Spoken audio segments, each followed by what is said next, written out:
And we welcome you to the Cougar Den, Tom McKinney Court here at Bloomington High School North, where tonight it's girls basketball JV action as the Shelbyville Golden Bears come to pay a visit to the Bloomington North Cougars. Glad you could join us for North Cougar basketball on Smithville Sports alongside Quinn Saturday. I am Nick Jenkinson. And Quinn, after these teams played last night, Shelbyville played home against Edinburgh, and Bloomington North was on the road over at Brown County. A quick turnaround and time to get ready for tonight's game. Yep, definitely. Always a tough one. Whenever I always find it interesting that in the state of Indiana, that back-to-back games on Fridays and Saturdays, that really quick turnaround really makes you. There's always that concept of you don't want to look ahead. Well, kind of in high school basketball, you kind of have to look ahead because you have to be prepared for both teams. You can't just spend the entire week for one team and then just spend a couple hours for the next. And for Shelbyville, they were playing their first game last night. So from a scouting perspective, for Bloomington North with a game last night, it's really hard to get film on a quick turnaround to even see what the Shelbyville team is all about. But quick look at the starting lineups for Shelbyville. They're going to go with number 3, Kiki Schultz, a 5'9" sophomore. Isabel Needham, a 5'5" sophomore, number 4. As you see the Shelbyville Golden Bears getting introduced as number 5, Dakota Tingle, 5'6" sophomore at guard. Abby Brenner is number 21. She's a 5'7" freshman. And then Haley Pogue is 5'9" freshman. She is the forward for Jade Jackson. Shelbyville, a young team, 4-20 a season ago. Becca Hofler is a new head coach in her first year at Shelbyville, replacing Jason West. Now we look at the Bloomington North Cougars, as we're looking at number 4, Katie Skirvin, 5'6" freshman. Jamie Lynn, number 5, is a 5'3" freshman. Forward is number 10, Mallory Barrow, 5'10" freshman. You may see them on the varsity later. 24 is Libby Rice. She's 5'10" freshman. And then Stephanie Nicola, who we saw last year on varsity, Quinn, 5'9" junior, going to get some a little minutes here to help out this JV team. Yeah, always good to have an experienced player on the JV team, especially when you're still really early in the season, and a lot of the players that are starting are freshmen, so this is still some of their first games ever in the high school level. Stu Cutshaw is the JV coach, replacing Kelsey Anderson. He's been around for a long time as an assistant coach here at Bloomington North, so it's a familiar face to take over the JV reins from Kelsey Anderson, who it still remains in the school, but just took a break from coaching. So we have Shelbyville in the gray, Bloomington North in the white. Looks like Nicola and Schultz are going to jump. And we are going to get set here. Glad you could join us for North girls basketball. Shelbyville controls the trip. Of course, 7-minute quarters here in JV basketball as well. As underneath, it is Abby Brenner, and Shelbyville's on the board. It's just straight drive to the basket. As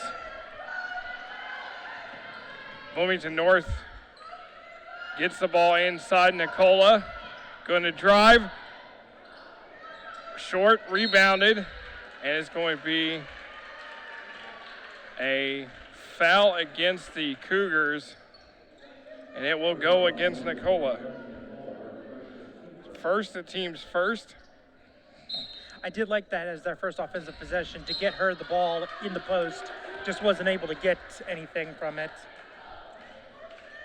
As Shelbyville will inbound. Bloomington North going to bring the full court pressure here, trap the ball, and it is taken away, and then Shelbyville takes it back. Up ahead, too far, out of bounds, as cameraman Sam Malloy almost got ran into by a player. A lot of nervous energy right here. You mentioned this is Shelbyville's second game of the season, so still working out the kinks here. As this is Katie Skirvin, tries to throw a pass, double teamed. They're going to call Nicola for the travel. Yeah, you got to learn when you have a knee on the ground and you pick up the ball, you can't just stand up. So Shelbyville will inbound. Bloomington North bringing the pressure just a minute into the game. Shelbyville handles it, and then called for the double dribble is Abby Brenner. And we'll see a lot of that in this JV game, not just this one, but throughout the season in JV, especially in girls basketball. A lot of emphasis is played on really tough defense and trying to steal the ball away. And so when a player isn't able to really corral the ball, it leads to a lot of double dribbles and travels. As you see Bloomington North handling the ball, and you see good pressure, man-to-man defense from Shelbyville. Skirvin with a shot, and she gets Bloomington North on the board. Nice little screen to get her open as well.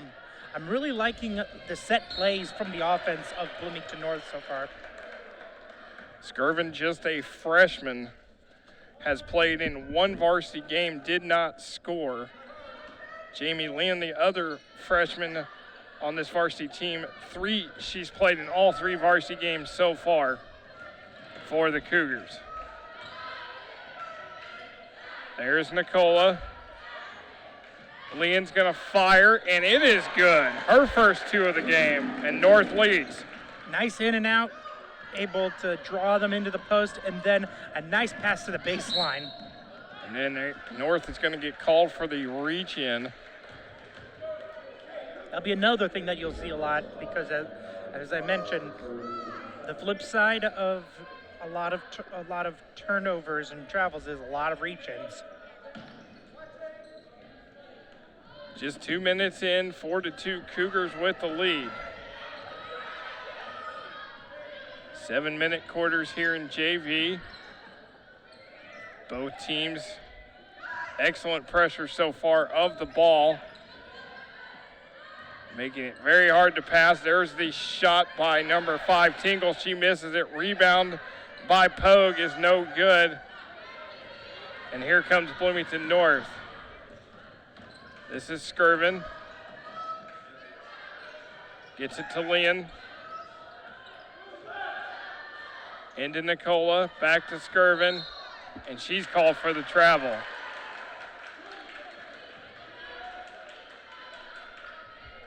And, we talked about freshman Quinn, being able to step up and play. A lot of times we see them play at the JV level. Sometimes they even make starts at the varsity level. Yeah, it's a change that has happened across, I believe, high school sports that has happened over the last couple of decades, where it used to be you had to wait your turn, but as talent has hard work and talent has kind of shown through. It's all about getting the best players out there on the court. It doesn't matter. There shouldn't be any kind of seniority or ranking like that. You want your best players out on the court. There's a steal, and Nicola scores. And it is a 6-0 run by Bloomington North. And then just ran out of room on that sideline, and it will be Bloomington North ball. A little surprised that wasn't actually called as a penalty, as a foul, because it was given it's kind of pushed. Jamie Lynn's shot is no good. Battle for it underneath. It'll be a jump ball, as it was Skirvin and Marina Barrero, 22, into the game for Shelbyville. And now Abby Brenner is going to come back in. Tingle's going to go out, and then 33 is Kate Linville, a 5'6" freshman for the Golden Bears. So here is the Cougars. Barrow gets it to Skirvin. She's going to throw up a shot in traffic. It's way off, partially blocked. Here comes Shelbyville. And immediately, Bloomington North attacking, and they're going to call the foul. As Barrow is going to get called for the foul, her second, and the team's third. Now we're going to see Essie Chang into the game, number 22, 5'6" sophomore for the Cougars, and Libby Rice will sit. And that is going to be a second foul on Nicola. Team's 4. So already, Quinn, you've got two of your forwards, Barrow and Nicola, with 2 fouls.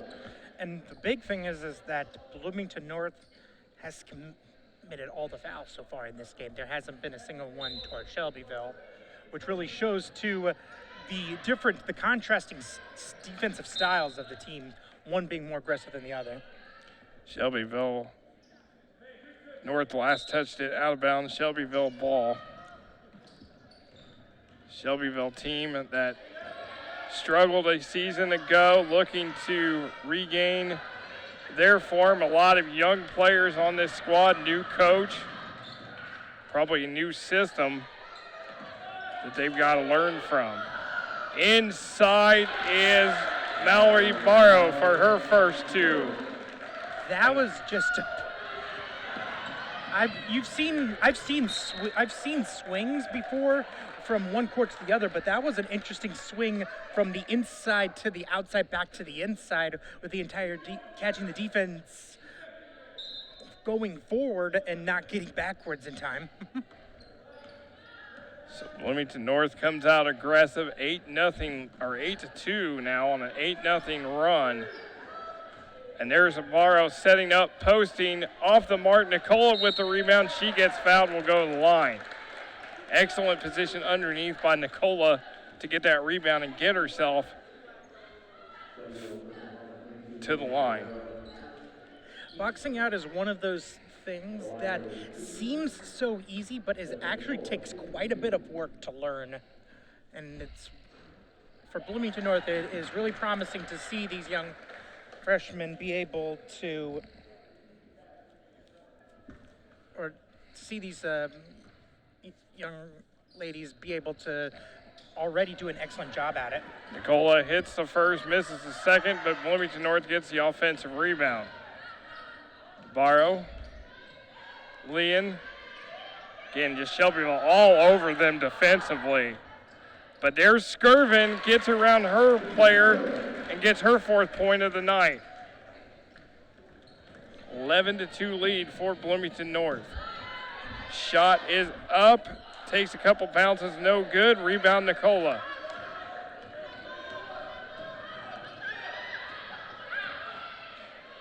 Gonna throw it right underneath to a wide open Mallory Barrow and her 4th point. 13-0 run for the Cougars. And you can see exactly why Nicola is playing in this game right now. She is absolutely setting up the entire team to succeed with some excellent points, and she has already 5 rebounds in this game as well. And she bringing the ball up the floor, doing everything to set up her teammates. They get it to Chang. Stop in the lane, gets it out. Skirvin's gonna fire a 3 from the wing, no good, but look who's there for the rebound. Too strong on the putback is Nicola, and then she battles for it underneath. It's a jump ball, and possession arrow is to Shelbyville.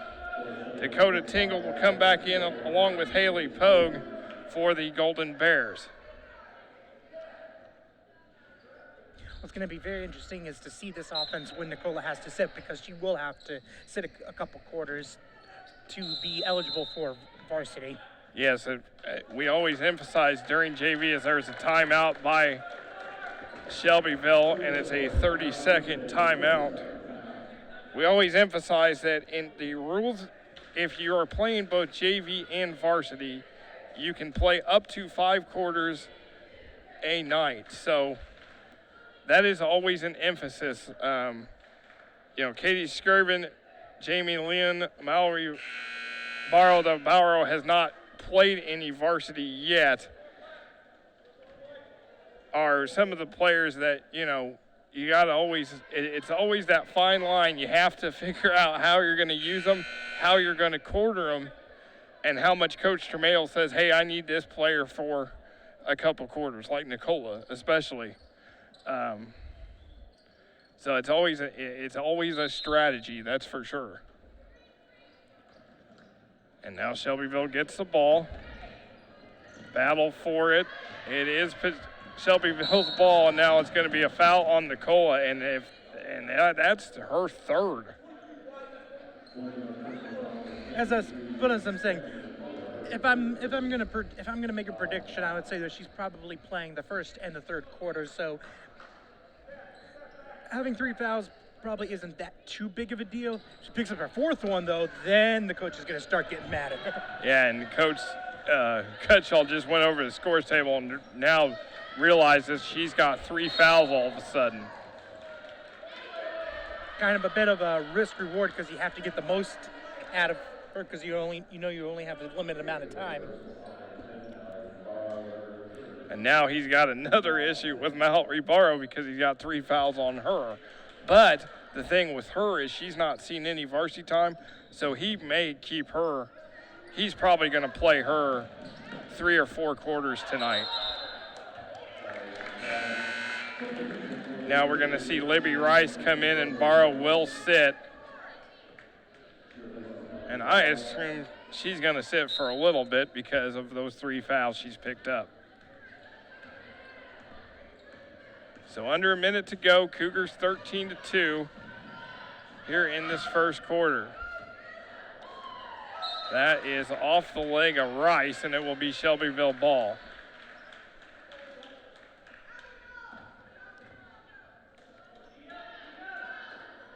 So the Golden Bear is going to inbound it here.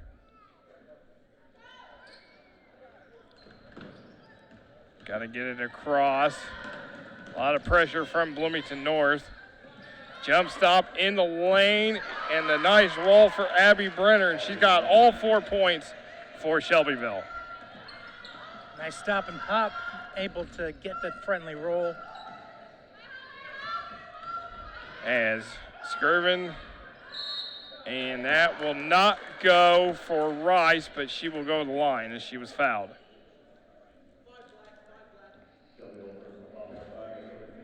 Dakota Tingle, her first foul, the team's second. This will send Libby Rice to the line, 5'10" freshman for the Cougars. She gets the free throw to go. And I'll tell you what, this makes a coach tear their hair out. But look at the foul disparity between the two teams, yet both of those have led to free throws. Oh, Shelbyville's have led to free throws, while none of North's have led to free throws for Shelbyville. The Cougars 3 of 4 now from the line as Rice hits both. 15-4 lead. Now Rice takes it away. As Rice gonna fire it up and in and out as we end the first quarter, but Bloomington North in control, 15-4 here on Smithville Sports.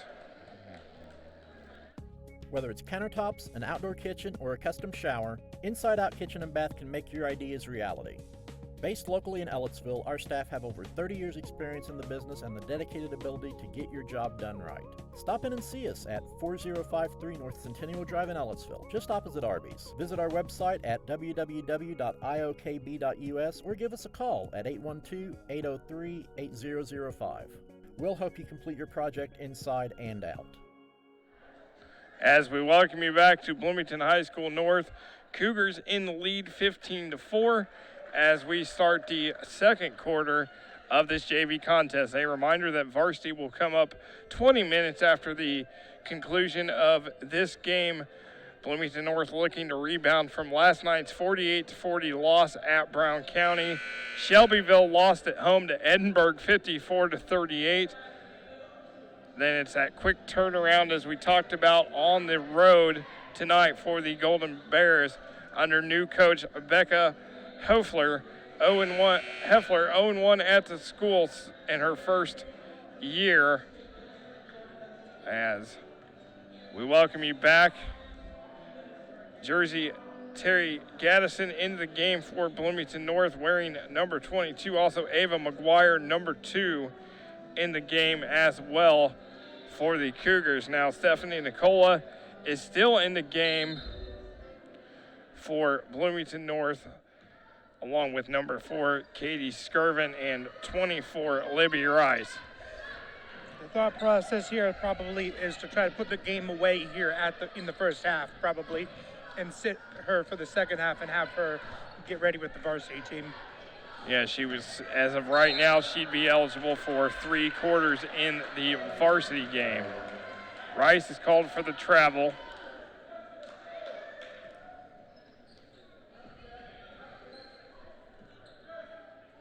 And it will be Shelbyville's ball out of bounds. And Shelbyville really needs to start getting something going. They haven't had really any chance. And they just called a technical foul.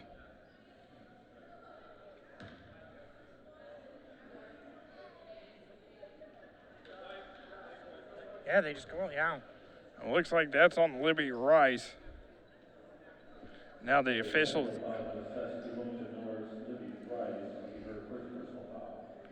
That also counts as a personal. Coach explaining, or the official explaining to Coach Cutshaw what she did. So Abby Brenner at the line. She's got all 4 points for the Golden Bears so far. She's a 5'7" freshman, and she is unable to hit that first technical. She'll get one more.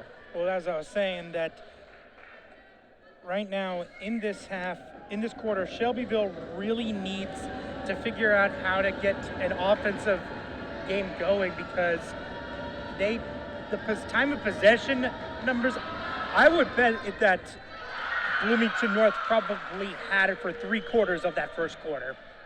Bloomington North controlled that quarter. Shelbyville will get the ball out of bounds. So even if they don't score, they need to be able to at least get the have possession of the ball, and not constantly be on defense. No shot clock in high school basketball here in the state of Indiana, so it can lead to those kind of uneven time of possessions. That was taken away by Bloomington North, and it's Katie Skirvin with the ball. Nicola posting up, but Skirvin gets it taken away by Brenner. And then right back, Nicola picks it up, has the numbers, gonna take it herself and score. Nice use of the second step. Able get past her defender. So 5 points for Nicola, and Bloomington North leads by 12. Here's a shot from the outside, no good. Rebound by Needham, no good. It's gonna be a foul on Shelbyville. The impressive thing about Nicola is that usually when you see a varsity player play on JV, they usually look to score as many points as possible. It's there's a chance for that, but she's been an ultimate team player. She's been able to help set up all of her teammates and make them better as well. Well, and like you said, it's that experience. It's that experience that she brings, being a varsity player, to come down to JV and help this JV team help lead the JV team.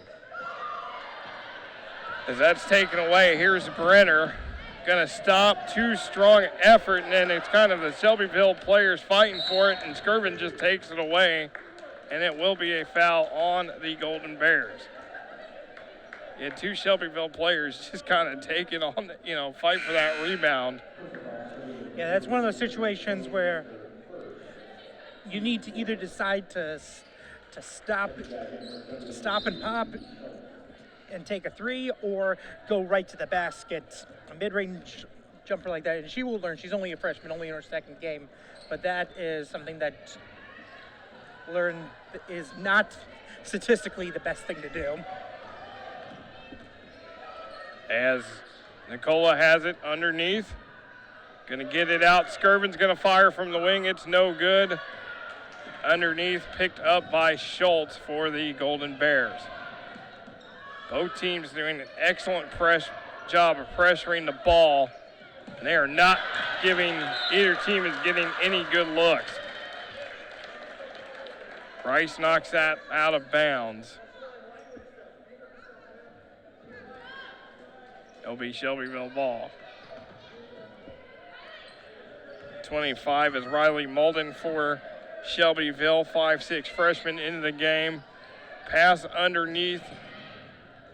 They have to try to save it, and it's taken away by Bloomington North. And here's Skirvin racing up the floor. She gets it to McGuire. To Rice.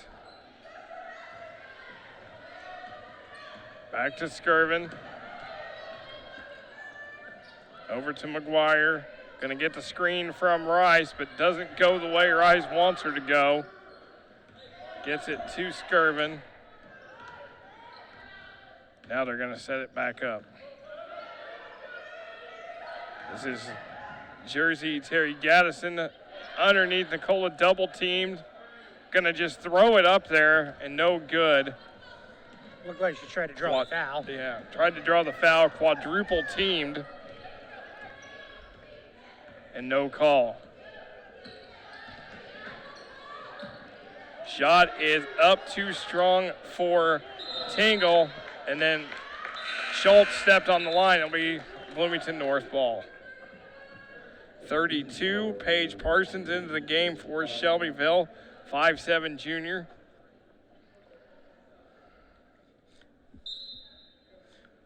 Again, a lot of substitutions both ways.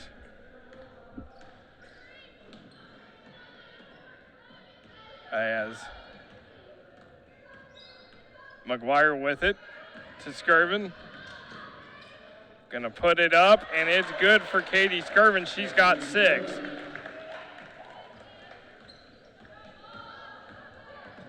Golden Bears with it. Shot from outside, bounces around, no good. Offensive rebound, no good. Ball on the floor. And now they called a jump ball, and possession arrow stays with Shelbyville. And I'd like to see more of them going to Shelbyville going to the basket.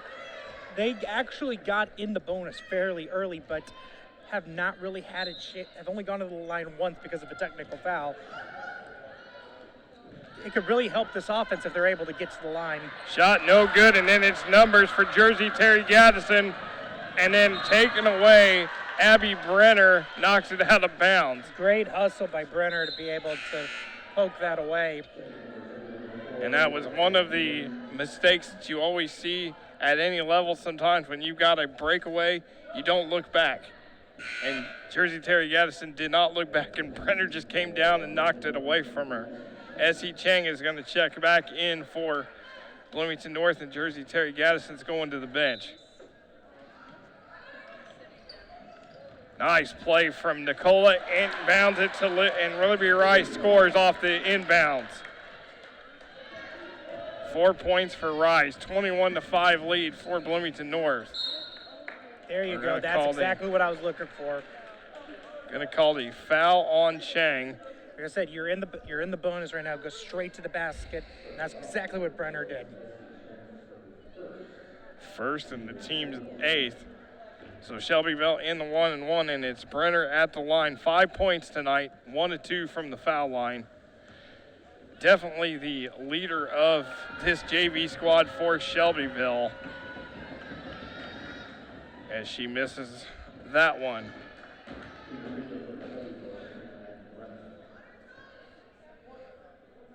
She will have one more.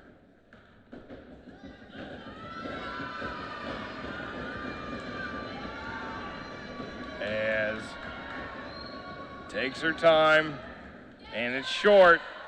Battle for it into the hands of Rice. And here comes the Cougars. 2.5 to go. Stay tuned. We'll have a great halftime feature for you. Nicola underneath and scores her 7th point. Yeah, she caught her defender napping and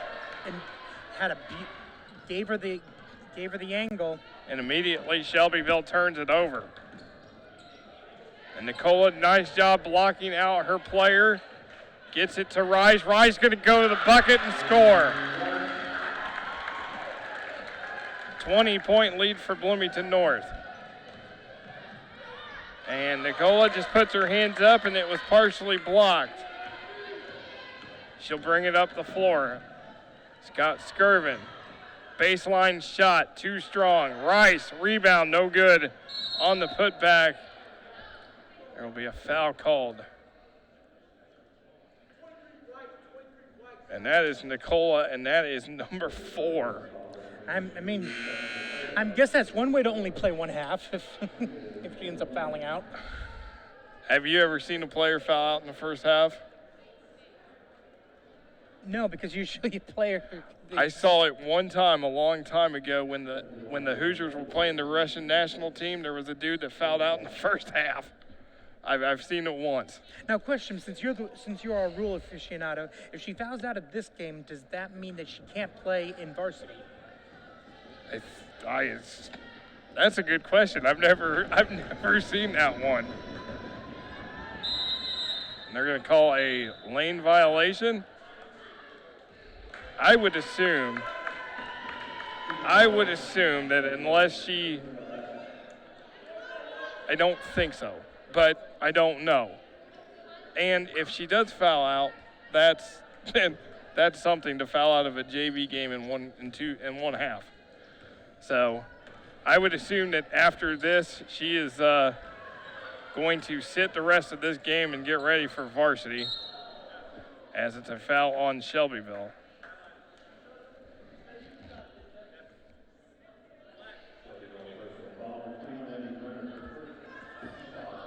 It'll be on, looks like that's on Brenner, her first, team 6th. And they're going to inbound it to Skirvin. As she has it, Nicola underneath. They're going to call her for the travel.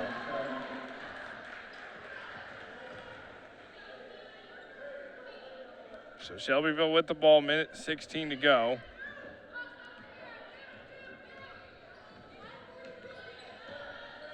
Needham with it. Shot is up, and that is on Rice. As that's her second. And that is, Shelbyville will be 2 shots for the last minute of 3 in the quarter. Haley Pogue at the line. Shelbyville so far 1 of 4 from the line. Make it 1 of 5. As we're going to see Jersey Terry Gaddison back in. We're going to see Rice go out. Are you kind of surprised that Nicola's still in there with 4 fouls, or are you thinking? That's because I still don't know about how that rule works. Yeah. I'm thinking that Coach Cutshaw is what you're thinking, that he will take her out at halftime and she'll get ready for the varsity.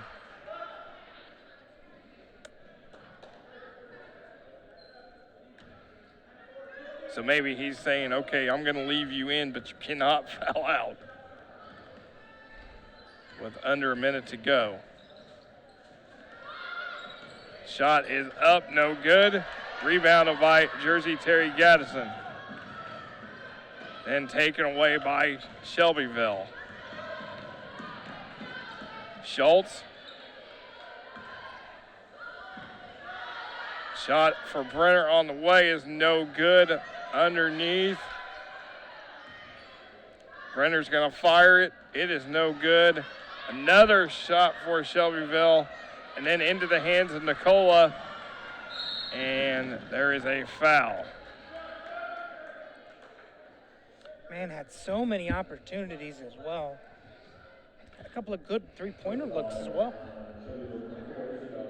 Isabel Needham, that is her second, the team's sixth for the Golden Bears.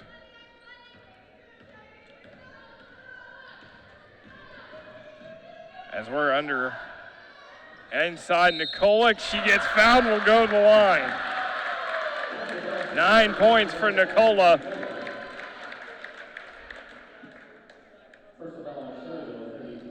Haley Pogue, her second, team seventh. Nicola at the line as she gets that free throw to go. She has scored 2 points so far in varsity. Last year, 17 games, 41 points. Her high was 11 against Brown County last year. We're going to go to halftime with a 28-5 lead as we look at the highlights. And for Shelbyville, it's 21. Abby Brenner scoring all 5 of her points and her team's points. Katie Skirvin, the freshman, has 6 points for Bloomington North. Stephanie Nicola leads the way. Good pass to Jamie Leanne for the 2. And then, again, it's been defense as well. As you see Nicola, the steal and the bucket. Bloomington North also sets it up. And then beautiful play inside to Mallory Barrow for the bucket. And then Nicola just going to get the job done as Bloomington North is in control. 28-5 over Shelbyville here on Smithville Sports. Life's busy and you can't be everywhere at once. Or can you? Smithville Security is proud to offer the brand new Honeywell Lyric Controller. With a Lyric package from Smithville Security, you can monitor threats from burglaries, fire, flood, and check on your home with our HD cameras, and also control lights, locks, garage doors, and thermostats from anywhere with the Total Connect app. Now you're in control with Smithville Security. Smart, safe, simple, Smithville. For more information, visit smithvillesecurity.com. Smithville Media has produced stunning and engaging features and documentaries for over a decade. Local interest stories, interviews, commercials, and event coverage are all part of what we do. Let us showcase your business or create a commercial for your promotions. We can even play your pieces during our live sports broadcasts. For details, speak with a Smithville representative or email media@smithville.com. Whether you need an awesome wrap for your truck, a new look for your sports car, or simply some great window tinting, Van Horn has you covered. Need accessories like step bars, bug shields, or toolboxes? Or how about a neon clock for the garage or den? Van Horn can take care of it. With years of experience, Van Horn gives you the professional look with the quality you deserve. Stop by our shop in Ellettsville, the large building behind McDonald's, or give us a call at 812-876-2230. You can also visit our website at vanhorn1.com. Van Horn Tent and Accessories, the place for your custom vehicle needs.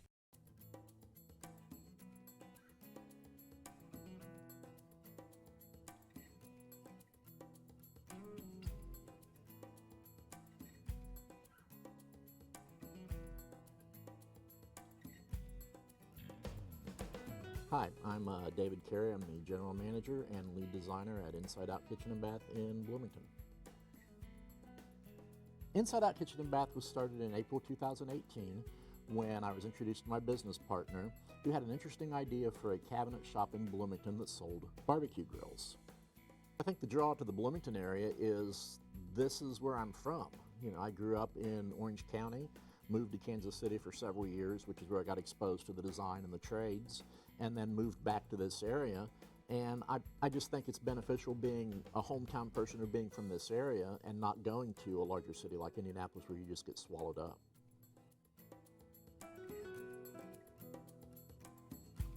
Now, since I've got 20 plus years of kitchen and bath design and 30 years in barbecue, this was right in my wheelhouse. So, several meetings, get-togethers, discussions, and we opened in September of 2018 and have celebrated our 1-year anniversary. services we offer, we have kitchen cabinets, countertops, bathroom cabinets, countertops, a line of custom showers that we offer to the customers. We offer medallion cabinetry, which is a beautiful American-made line with a wide array of styles. We offer a factory custom cabinet from Mauser down in Elizabethtown, Kentucky that can really take that design to the next level. And then for the people that want that one-of-a-kind touch, we have a complete custom shop that we can literally make anything you want. Now, a couple things you can do in your bathroom. The biggest project we see is people taking out the one-piece tub shower that the builder put in when they built the house and going in with one of our custom showers, whether we're doing a large format ceramic tile or doing one of the onyx showers that we have in the showroom. It lets you customize the space, really make it your own, and most people don't really take baths anymore. Who has time, they just take showers. The outside portion of our name is really the one that confuses some people because it's inside out kitchen and bath, but we do outside kitchens. Some people really want to have that full kitchen experience outside, so using our custom shop, we're able to go through and make an outdoor kitchen as small or as large as you want out of teak. It can be clad in tiles or dectin for that particular purpose. Another one we offer is nature cast outdoor cabinetry, which is more of a modular put together system. So you can have a simple barbecue island or you can have a 10 or 12 foot outdoor kitchen complete with sink and refrigerator. Well, the first thing most people see when they come in the door is our two lead-in displays. The quarter sawn white oak display up there is really a favorite of ours, and it illustrates what we can do. That is from our custom shop, and we developed those stains and finishes in-house. When I was working with it, I wasn't quite happy with the way the green with the brown glaze was coming out, so I went to the stain shop, we changed the glaze, and we were able to make it exactly the way we wanted. Took probably 4 or 5 hours of stain work to get that white oak to look the way we wanted it to, but I had a vision in my head that this is what I wanted, and we can do the same thing for a customer. You can bring me a piece of driftwood, you can bring me grandma's dining room table leaf, and we can go through and use that as the basis of design. So we feature quartz and granite countertops in the showroom, and the big question people ask is what's the difference? Very minimal, actually. Granite is a natural organic stone. It's the way it came out of the ground. The slabs are cut and polished and then they're brought to your house. And because they're an organic stone, they are slightly porous and they require sealing. It's not a big deal. It's, every 10 years you have to put a new sealer on your countertop. It takes about 4 or 5 hours, and all you do is pour it on, let it dry, and then buff it off. If you can armor all your dash, you can seal your countertop. Quartz is man-made. Now, the majority of it is stone, it's quartz. But if you picture like baking a brownie out of stone, that's what you're doing. You're mixing materials together, letting it dry, baking it under heat and pressure to make a very, very durable surface, but it doesn't have the depth or the movement that you get with granite. Well, one of the cool things that we've got in here is the Big Green Egg. One thing that sets it apart from any of the other grills on the market is its heat retention. So if anybody remembers the polar vortex of 2019, it was 26 below on my deck, and I was cooking baby back ribs in my grill. So it's not affected by the heat or the outside temperature. We do offer our own cabinet installation as well as stone installation. One thing we don't offer per se is an entire home remodel package, but we are partnered with several general contractors that we can put you in touch with. One thing that sets me apart from the larger stores and some of my competition is just experience. I've been designing kitchen and bathrooms full-time for 25 years, which is longer than the home centers have even been in Bloomington. The one thing with my background in construction before that gives me an insight in how the house is built, and so I'm able to avoid certain mistakes that some do-it-yourself homeowners or some newer rookie designers might make. And I really recommend if you're just driving by and you want to stop in, that's great, but if you're making a trip to see me, give me a call and make sure I'm going to be available. One of the things that I do is I go to every job site almost, and I'm there 2 or 3 times, and so I would hate for someone to drive all the way over here and I'm on someone else's job site. So just give me a heads up and say, hey, I'm coming in, and I'll say, hey, it's not really a great time, or can we do it at 2 o'clock Friday, for instance. Best way to get a hold of me is to give me a call, 812-803-8005, my website, iokb.us, or reach out to me on Facebook Messenger.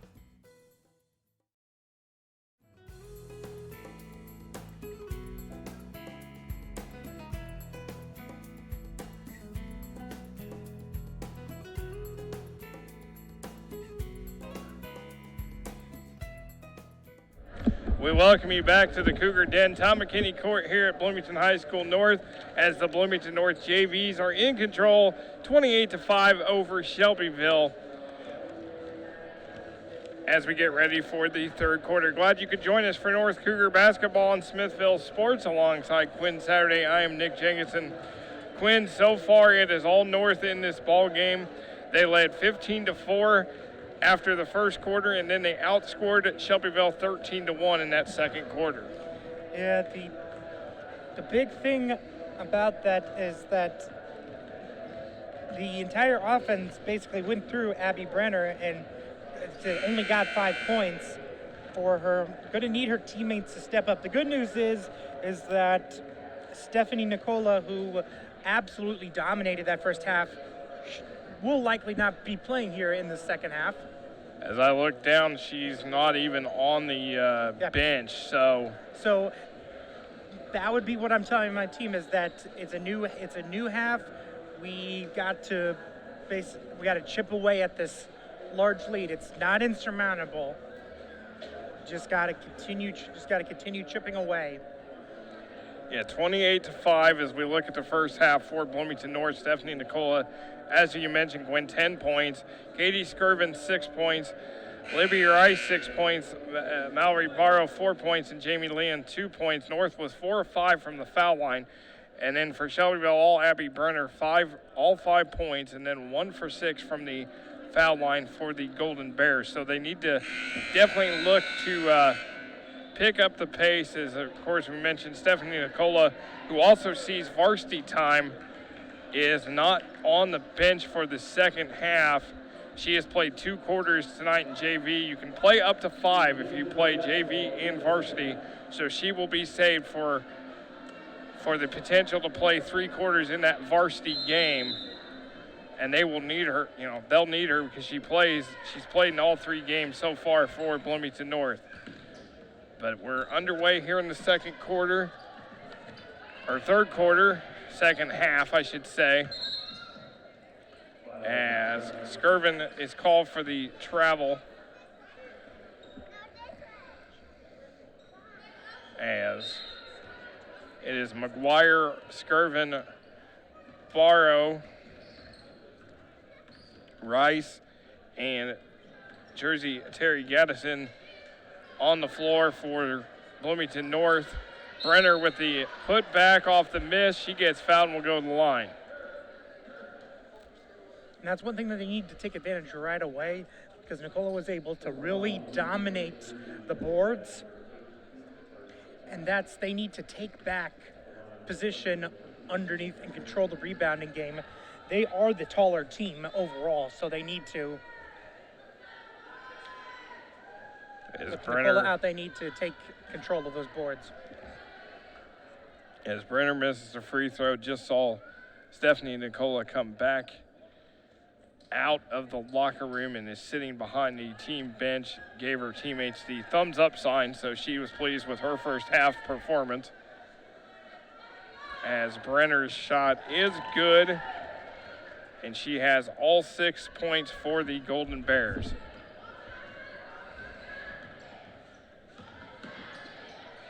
There is Barrow.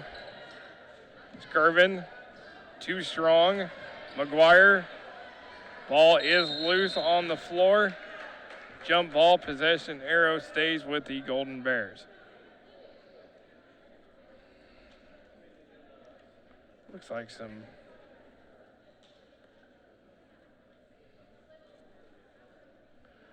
not sure if they looks like Kiki Schultz coming to the bench.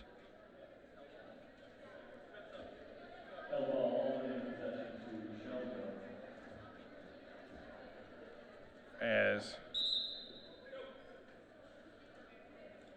both teams were headed over, I'm not sure Schultz is going to get, I think, taped up, or not sure what the deal was, couldn't tell. But nonetheless, back to action, Shelbyville ball. As Isabel Needham will bring it up for the Golden Bears.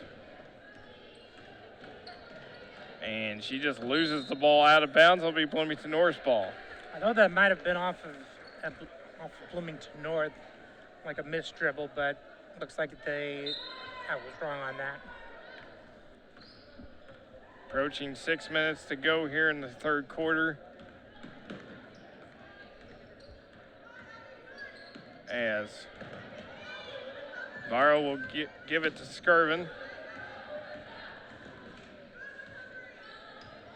Gonna put up the shot, too strong. Terry Gaddison's shot no good. Rice with the board, and then she's gonna get fouled by Pogue. That will be the first on the Golden Bears. That's her third. Bloomington North inbounds it. Good hands up defense by Pogue. A foul will be on Bloomington North.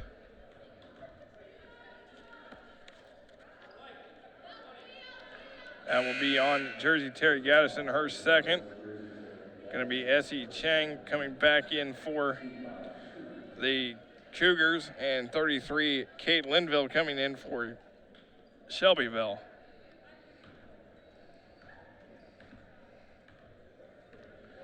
So here's Needham with the ball. Gets it to 22 is Marina Barrero. 21 is Abby Brenner. She misses it. Underneath, picked up by the Golden Bears. That is blocked. Barrero comes away with it.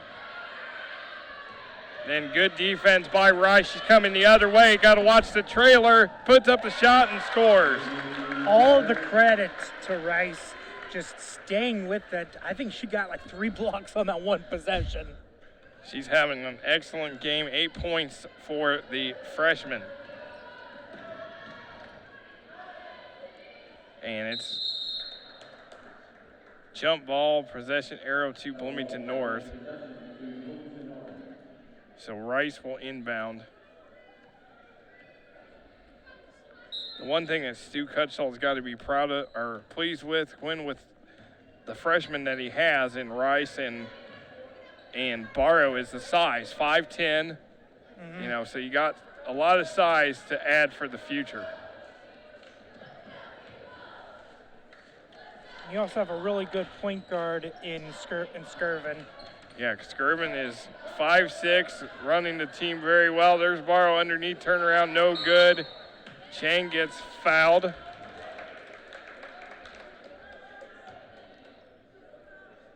As it's just the second team foul on Shelbyville.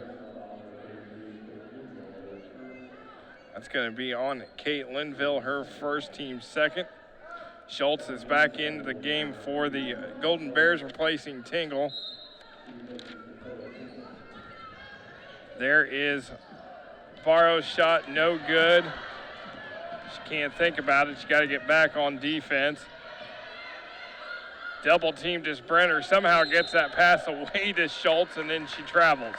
Yeah, Bloomington North, I mean, that kind of happens when you have only one player score all the points, but Bloomington North starting to double team whenever she gets the ball. Stu Cutshall calls a timeout with 4:16 remaining.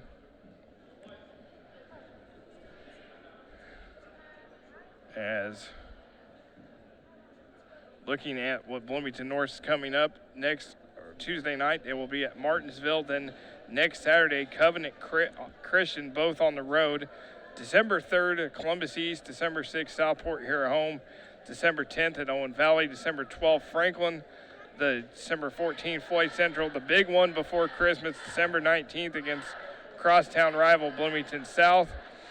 At the Indian Creek Tournament, January 3rd and 4th. January 7th against Bedford North Lawrence. January 11th at Terre Haute South. The 14th that will host Mitchell. The 18th host Guerin Catholic. January 21st at Brownstown Central. That is a homecoming for Jeff Tremail. That is where he attended that is his alma mater. January 24th against Columbus North. January 28th at Edgewood. And then January 30th to round out at Terre Haute North. So it's always a tough schedule, Quinn. You got a lot of 4A schools. You mix in a couple 3As and a couple 2As as well. So back to action for Bloomington North, leading big 30-6 here, approaching the 4-minute mark of the third quarter. Chang with it. Inside, Varro turnaround shot, no good. Rebound at McGuire. Skirvin just loses it out of bounds. It will be Shelbyville ball.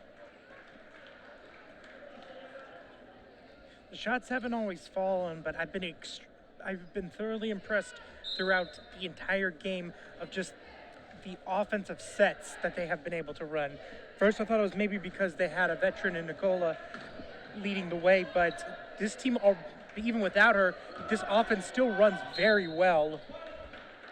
Even if the shots, like I said, even if the shots aren't falling, they are getting themselves into good position. That's something that you always worry about when you're at the junior varsity for boys and girls, is that people just shoot to shoot instead of, getting into like specific positions. There is Skirvin. Chang is called for the travel. Also mentioned that the North JV team, they're 0-3 so far. Lost at Greenwood 28-23, lost at Decatur against Decatur Central 28-25, then lost last night against Brown County. So this is a good response for them. After 3 tough losses so far, they come out and put together a really good performance tonight against Shelbyville.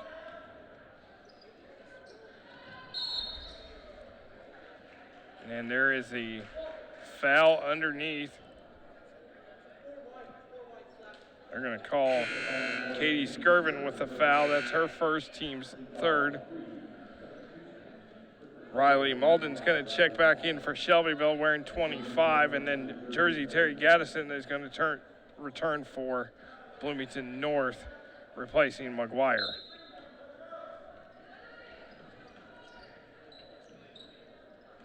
North in control here. Varsity will follow 20 minutes after. There is the nice bucket for Riley Malden. Yeah, Riley Malden, excellent job of using the rim and the backboard as a way to shield her defender, and so she couldn't get blocked. First player, she's the other player beside Abby Brenner to score tonight. There is a miss for Needham. Here comes Skirvin, just bringing it up. Beautiful. And then Chang is called for a travel. But I love the way Katie Skirvin got that ball and took off like a veteran point guard, was looking up the floor the entire time.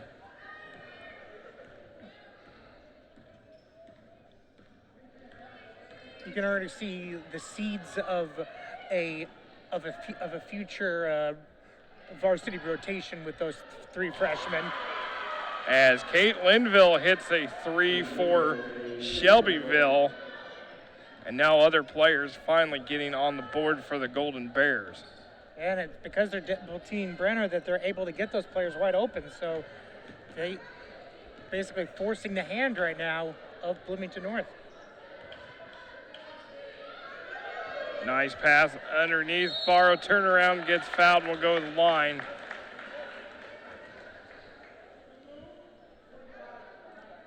As foul is on Malden. Her first, team's third. This will send Mallory Barrow to the line. 5'10" freshman. And she misses that one. Has not seen any time yet at varsity.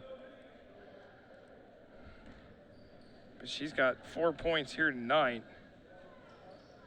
Makes it 5 as the Cougars lead by 20.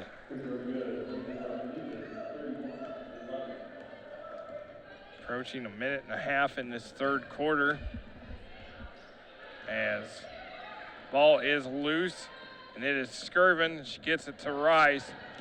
Now Rice will slow it down and give it back to Skirvin. She'll bring it up past midcourt. Chang. Barrow, nice turnaround shot, no good. Terry Gaddison there for the rebound and put back and no good. And now Shelbyville brings it up. Brenner, look ahead, Needham probably took a few steps, did not call it. And Terry Gaddison gets the rebound into the hands of Rice, and then again, Skirvin's going to bring it up with a minute to go.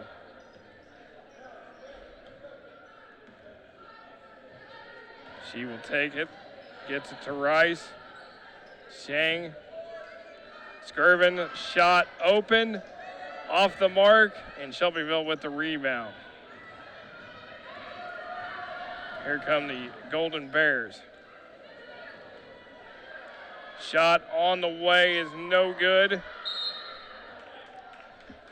There'll be a foul on the Cougars, or foul on the Golden Bears.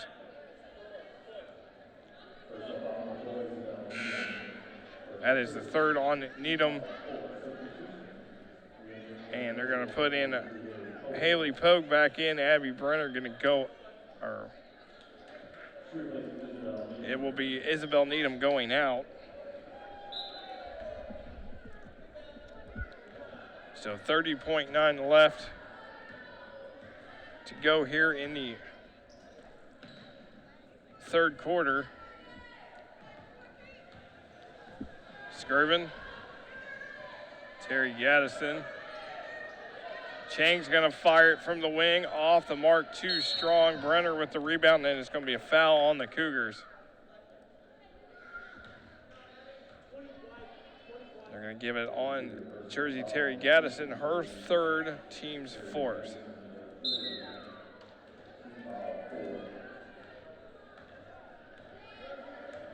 Last play of the quarter. They got to get it across. They've only got a few seconds.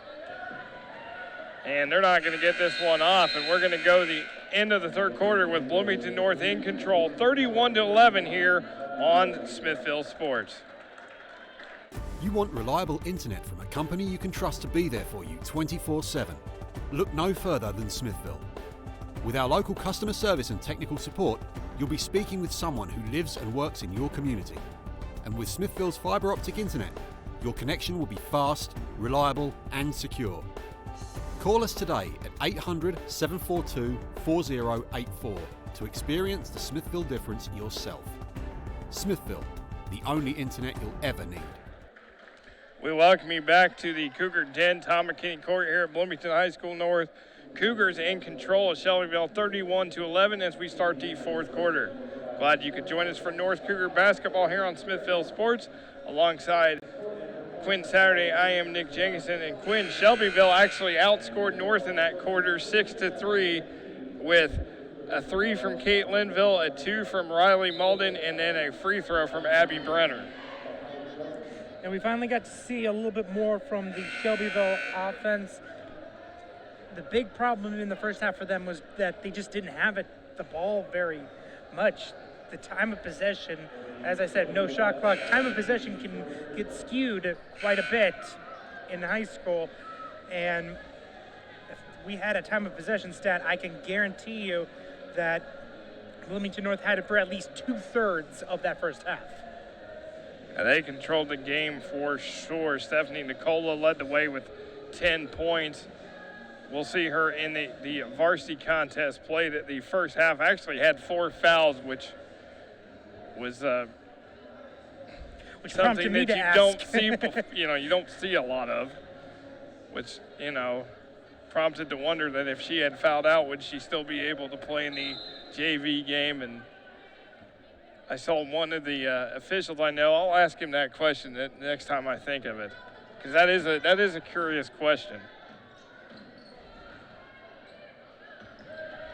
And there is Mallory Barrow. Stop and pop, no good. Katie Skirvin with the rebound. Gets it back. Shelbyville now double teaming every time someone gets the ball. Jamie Land back in the game for Bloomington North. Skirvin's gonna fire it. It is no good. I think that's going to call Terry Gaddison for over the back. Yeah, I was going to say it's going to be a foul for over the back. Again, getting position is very important. That is being able her to box fourth. out. And Ava McGuire is going to come in replacing Terry Gaddison. She wears number 2 for the Cougars. As long 3 on the way, and it's nothing but net for Kiki Schultz. Those are the kinds of shots that they need to go for the Golden Bears. Second 3 of the night for Shelbyville, and then they're going to call borrow for the travel. Yeah, like I said, this game is not over. If they're able to hit those kind of shots, they can come back. Played Edinburgh at home last night. Then got to turn around and make the trip. It's about probably an hour from Shelbyville or so to Bloomington, so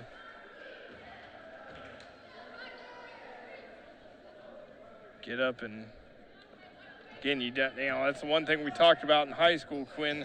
You get these short, you get these back-to-back games. You don't get a lot of turnaround time to think about it. You just got to move on to the next game.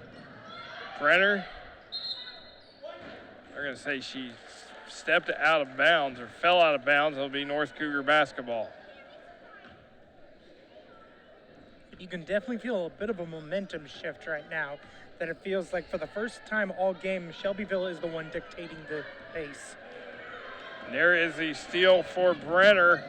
One-on-one with Rice. She misses the shot. Tapped around into the hands of Skirvin. She gets it to Leon. Up ahead, but Barrow doesn't see it, and it's intercepted by Linville. Here's Brenner. Again, too strong, and then McGuire comes away with it.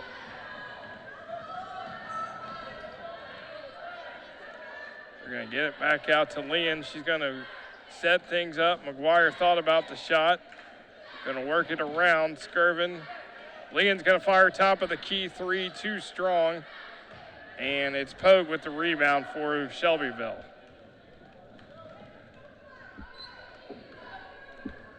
This is Malden bringing it up for the Golden Bears. Under 4.5 to go.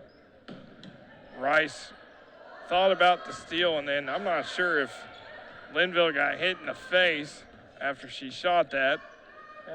Quite a bit of contact that hasn't been called. There is Schultz, left it short, rebound McGuire.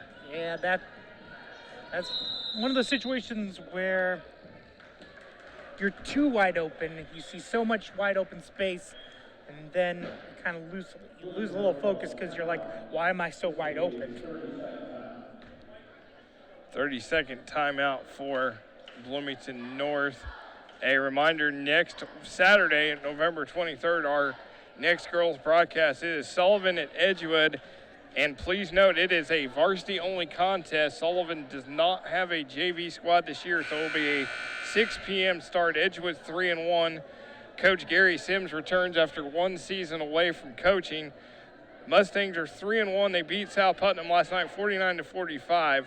They are so that will be a good matchup, as girls season just getting started, as boys basketball just kicked off with official practices Monday the 11th, and the season will start for the local teams on Tuesday, November the 26th. And we'll get into a little bit of that. The Bloomington North boys will open up here against Bedford North Lawrence. Bedford North Lawrence, a new coach, and Jeff Hine, who comes over from, he was, I think, the last coach at Vincennes Lincoln. Edgewood with a new coach and Matt Wadsworth. They opened up at Bloomington South. Of course, Bloomington South has IU signee Anthony Leal and Army signee Noah Jager, and that will be an interesting matchup to start the season.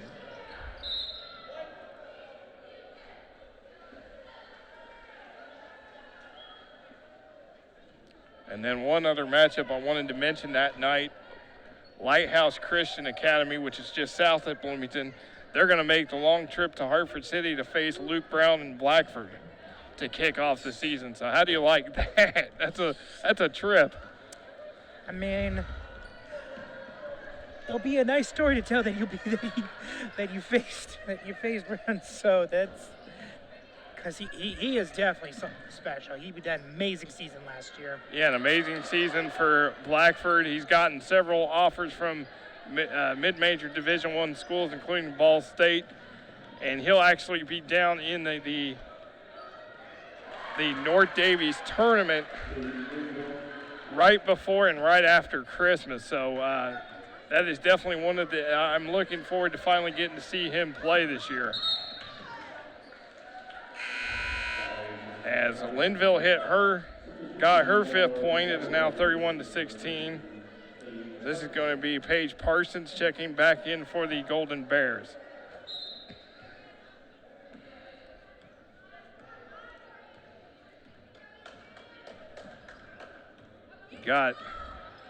There is Needham with a nice take to the bucket.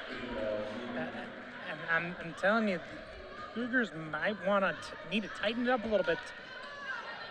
That is the 3rd time in the last minute or so that there's been a wide open lane.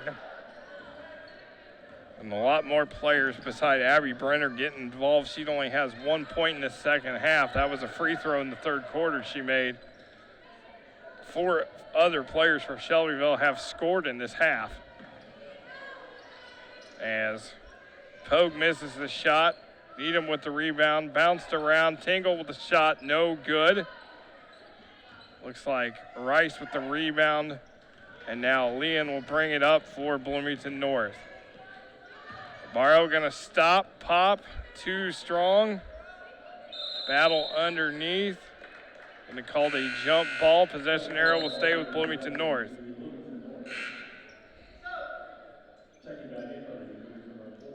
Katie Skirvin coming back in. Essie Chang going out.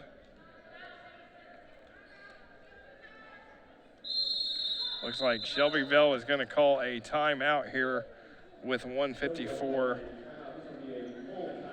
to go. It's a full timeout. Looking at for Shelbyville's schedule, they will be at Greensburg, then Southwestern Shelbyville, Pendleton Heights at Franklin County, Batesville at New Palestine, Newcastle at Greenfield Central Franklin. They'll end the calendar year at the East Central Tournament. They'll have Waldron, Guerin Catholic on the road, Yorktown, Rushville, at Mount Vernon, Fortville, Whiteland Delta at Triton Central, and then Hauser to end the season. They're in the Hoosier Heritage Conference. New Palestine, Yorktown, Mount Vernon, Fortville, Greenfield Central, Delta, Pendleton Heights, and Newcastle. They used to be in the same sectional with Bloomington North, but then realignment has changed. Their sectional 13 is Center Grove, Franklin Central, Franklin, Greenwood, and Whiteland. Bloomington North sectional stays with East Central, Bloomington South, Columbus East, Columbus North, and then they add Martinsville this year. So a lot of basketball left to play for both of these schools coming up. There's a nice pass from Leon into Barrow. She missed it. Rebound to the Golden Bears.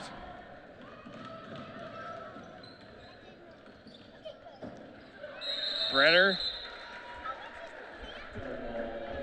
And that was a jump ball, possession arrow to Shelbyville.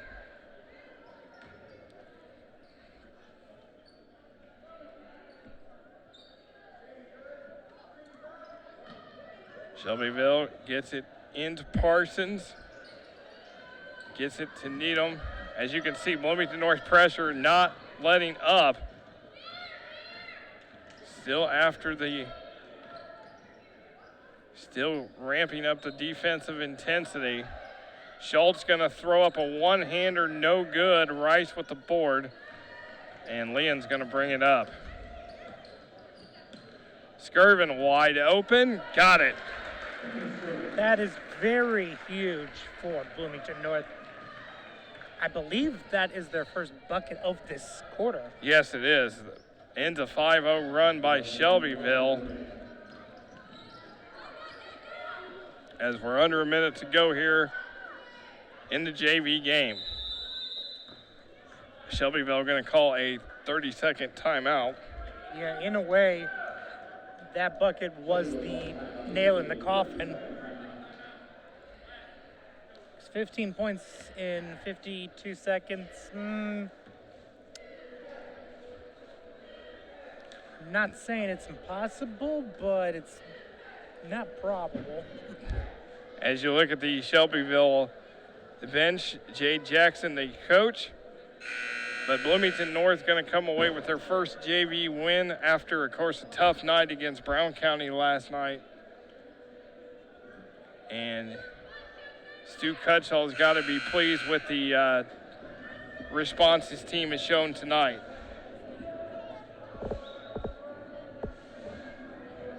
So 52.6 left to go in this JV contest.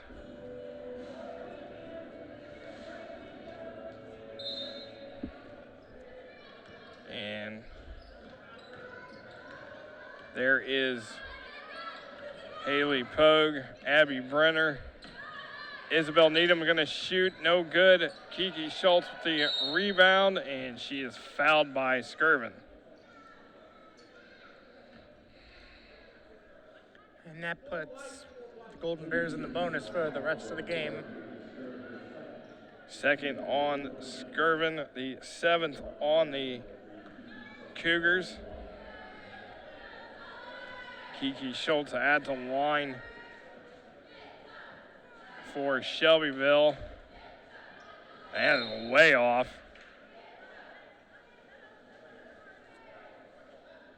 I think they...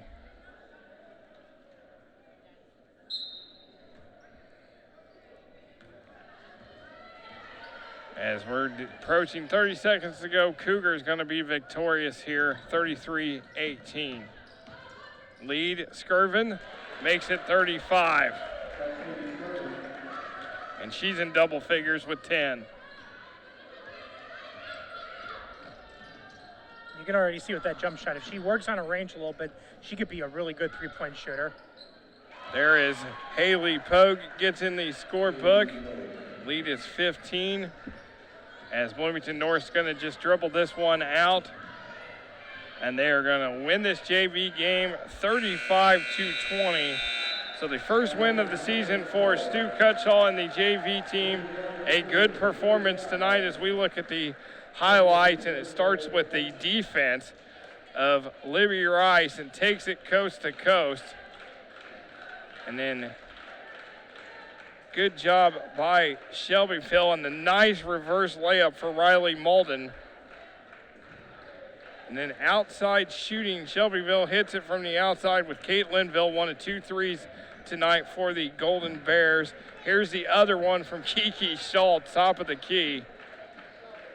And Shelbyville gets it inside as that will do it. Bloomington North wins 35-20 for all the hardworking men. For my partner, Quinn Saturday, I'm Nick Jenkinson. Varsity comes up here in 20 minutes on Smithville Sports.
as we welcome you to Tom McKinney Court, the Cougar Den here at Bloomington High School North, Bloomington, Indiana. It is girls basketball action as the Shelbyville Golden Bears, 0-1, come in to take on the 1-2 Bloomington North Cougars. Glad you could join us for North Cougar basketball here on Smithville Sports. Alongside Quinn Saturday, I am Nick Jenkinson, as both teams come in off a loss last night. Shelbyville is coming off their first game of the year, a 54-38 loss to Edinburgh, and then Bloomington North coming off a loss last night, 48-40 against the Brown County Eagles. So it is a short turnaround for both these squads as they get ready to face each other tonight. As you look at the Bloomington North Cougars squad, led by Coach Jeff Termale, 11-38 in his third year in the school, 4-19 in 2017-18, 6-17 2018-19. But Quinn, they are looking for bigger and better things this season. Yeah, definitely looking for a much improved season here. Big thing is that you're in your senior season now with your star player Ainsley Urbanski, who was absolutely lights out last year, averaging 19 points a game.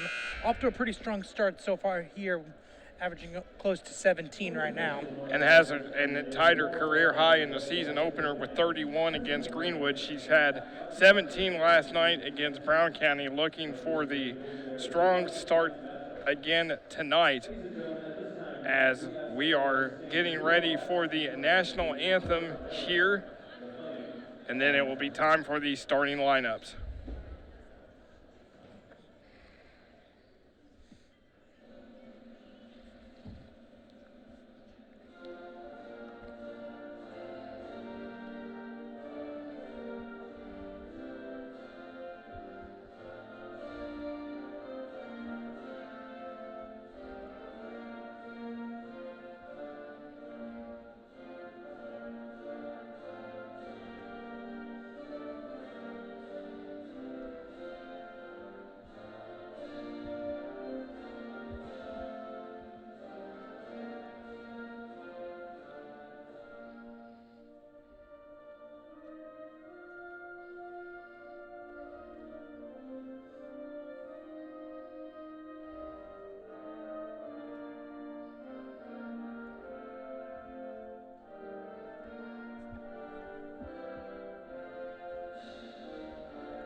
As the national anthem has been played, we get ready for tonight's game here with the Shelbyville Golden Bears.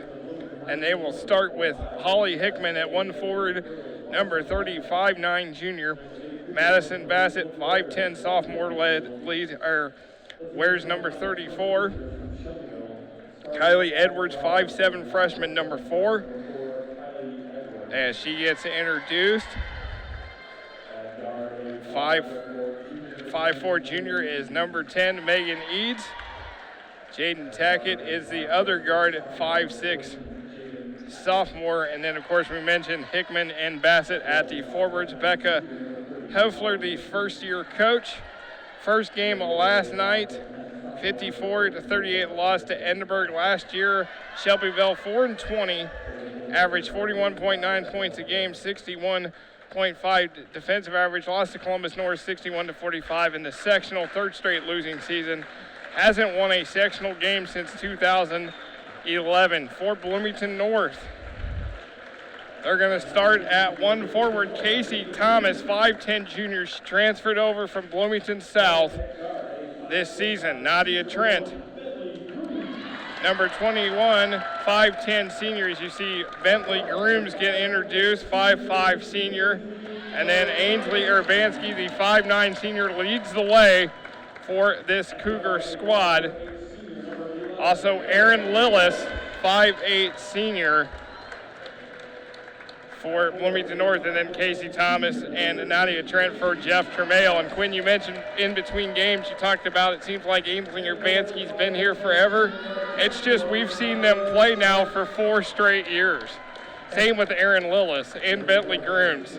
Yeah, it's felt like forever, but that's the sign of a really good player who has played well from start of their career in high school to the end, because even from her freshman year on, you could tell right away in the JV level where she just dominated. I mean, seriously, she dominated. And the thing, I was like, I remember turning to you and I said that she's gonna be good in varsity, and she has been. She has been. You know, mentioned her career, tied her career high against Greenwood. The other 31-point game came last year, January 5th against Terre Haute South. She has played in 62 games now, 733 points scored, 37 games in double figures coming into tonight. It's been quite a career for Ainsley Urbanski. Bloomington and a North good chance to get to 1,000 career points as well. And Bloomington North immediately gets called for the travel. Yeah, she does have the chance to get to that 1,000-point career mark toward the end of her senior season. So as Bentley Grooms steals it, and she is going to lay it in, and Bloomington North on the board.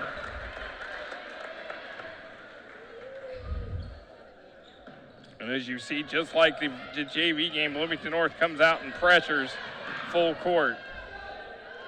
Shot on the way for Edwards is no good. Rebound putback is no good.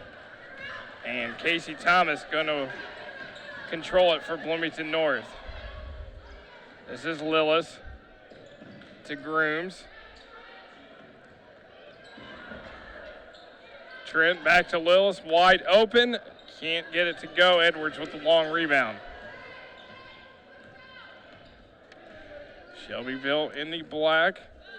Gold letters and numbers. Bloomington North in the white, maroon letters and numbers. And that 3 is good for Megan Eads.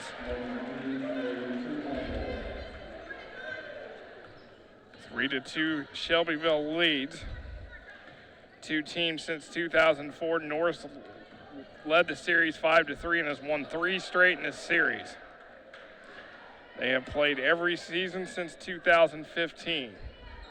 1-1 in sectional meetings, and their other regular season meeting came in 2005 when Shelbyville won 60-50. Lillis with the rebound. Up ahead, Urbanski. And she is going to get, or the foul will be called against Shelbyville. She was pushed. That's going to be on Eads, her first and the team's first.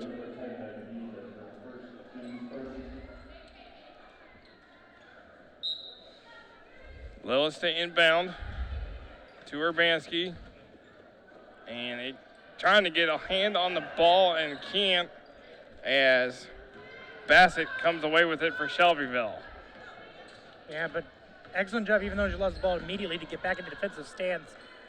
Kind of forced her to take her time up the court. Here's a long 3 for Edwards, and it's good. The freshman, starting as we were just talking about in the JV, starting as a freshman, you can see why she's starting in her first year of high school. That was a beautiful shot. It's a young Shelbyville team. Their top 3 scorers and rebounders graduated from last year's team, so it's a rebuilding effort as Urbanski's first shot is off the mark.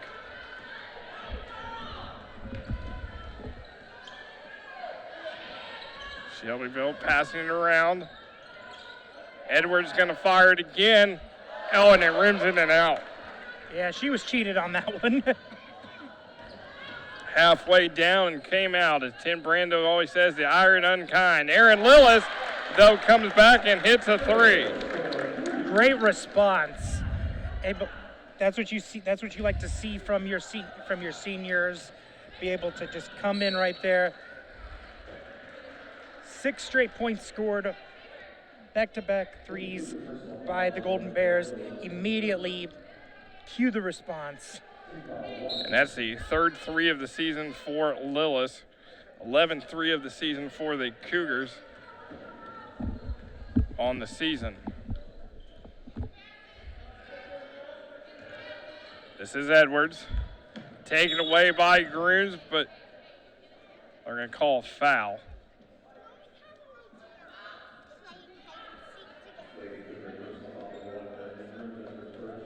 They're going to call Bentley Grooms for the foul. Her first, team second. Nice feed inside for Jaden Tackett. You always got to be careful for those players, especially when they're going in motion, to be able to cut to the basket, kind of just get some nice forward momentum. Lays it in there. Nadia Trent, shot off the mark. Casey Thomas with the rebound. Urbanski's shot is good. Her first 2 of the night. Immediately, first thing you do when you get a second chance point, give it to Urbanski. She'll know what to do with it. She has all of her career. Here's another 3 off the mark, this time from Bassett. And then shot for Tackett is no good. And Urbanski and Edwards collide on the floor, and it will be a foul called. They're going to call Edwards her second, or her first, team second. And here comes Stephanie Nicola. We saw her in the JV contest in the first half score 10 points. And she picked up 4 fouls, and I was lucky to catch the varsity officials in the hallway and ask the question of, had she fouled out, would she still be allowed to play in varsity? And the answer was yes, so long as she wasn't ejected in the JV game. So see, I do have the answers to your rule questions. Hey, I mean, in the football season, you were giving me a bunch of questions to answer. I had to give you one. That was fair enough. But I didn't need to phone a friend, though. That's true. But I had to go ask the officials, but it all works out. But that is something good to know because we've never seen anything like that before. There's the Shelbyville's pass inside taken away, and here comes Lillis. And it was a good pass, just that Tackett wasn't able to hold on to it. And Urbanski gets fouled on the 3-point shot and will go to the line.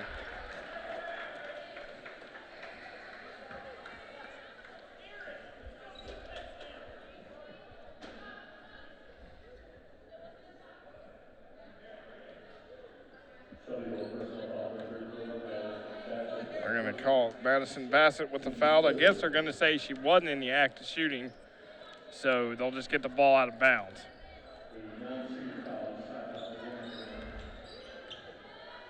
Lillis controls.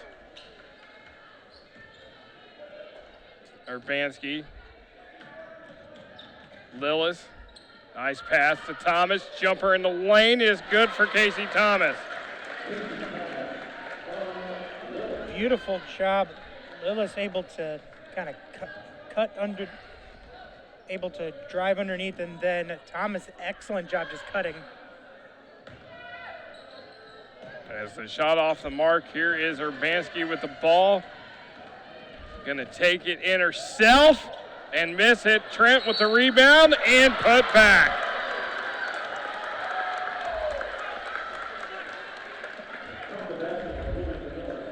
That's why you always want to trail. Whenever somebody's on a fast break, you want to trail because you never know. There could be a block. You could end up missing it. But if you're able to trail like that, you're able to do what Trent did and basically follow up. And usually in those kind of situations, you draw the foul as well because you have the defense panicking. Looks like a piece of tape fell off Trent's think her hair. Shoot, or thing something. Maybe hair piece. So Trent at the line. And she misses that one. Looks like North is a team coming into the night from the foul line, just 57%.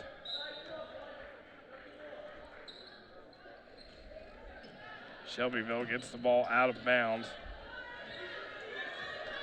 Edwards against Urbanski, freshman against senior. And the freshman takes it inside and doesn't get it to go, and Nicola will give it to the senior. She'll bring it up the floor. Thomas gonna fire a long three off the mark, and they're gonna call Nicola for the foul. Well, there's that fifth foul. There's her fifth foul of the night between 4 in JV and 1 in varsity. Kylie Edwards is going to come out for Shelbyville as Michaela Terrell, number 24, in for Shelbyville, 5'5" senior. 3 on the way for Madison Ferris is good. Third 3 of the night for Shelbyville, and it's tied up. Lillis, no good. Rebound Tackett.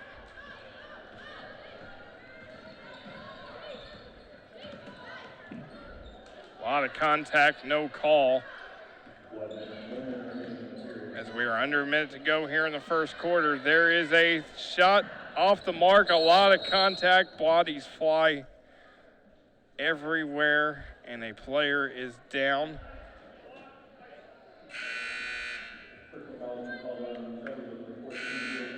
That is going to be Tackett. On Tackett, her second.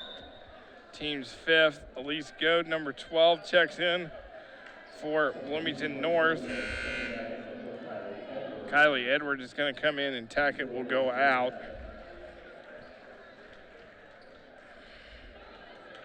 And she took a hard foul, and then JV coach Stu Cutshall out to wipe up the moisture.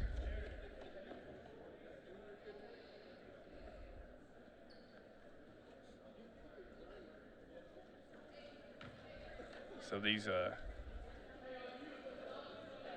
course, you don't have the designated people like you do in college to wipe up the floor.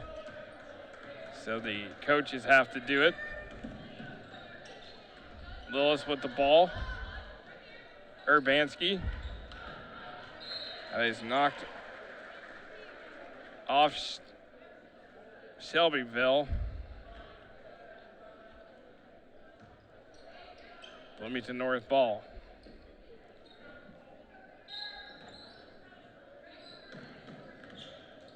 Urbanski. Kicks it out to Thomas. She gets called for the travel. It'll be Shelbyville ball.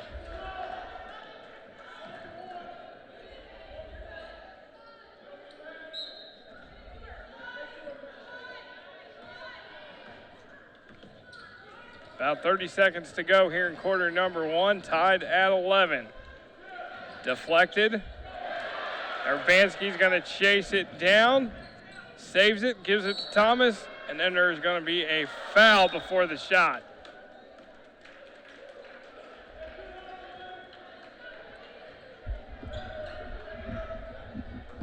Rarely do you see a team bailed out by a foul. And by that I mean bailed out by committing a foul. That's the second foul on Kylie Edwards, team 6th. Urbanski fires a 3 off the mark.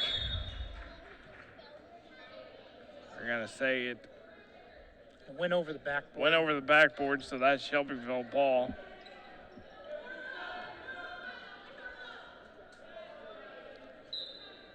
So 13 seconds to go here in the first quarter. Edwards going to bring it up for the Golden Bears.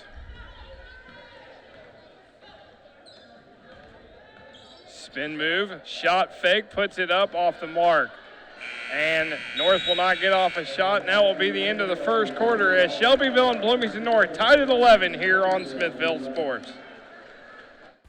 Smithville Media has produced stunning and engaging features and documentaries for over a decade. Local interest stories, interviews, commercials and event coverage are all part of what we do. Let us showcase your business or create a commercial for your promotions. We can even play your pieces during our live sports broadcasts. For details, speak with a Smithville representative or email media@smithville.com. We welcome you back to the Cougar Den, Tom McKinney Court here at Bloomington High School North. Cougars and the Shelbyville Golden Bears tied at 11 apiece. Glad you could join us for North Cougar basketball here on Smithville Sports. Just a reminder, next Saturday, November 23rd, we will be at Edgewood as the Sullivan Golden Arrows come into town.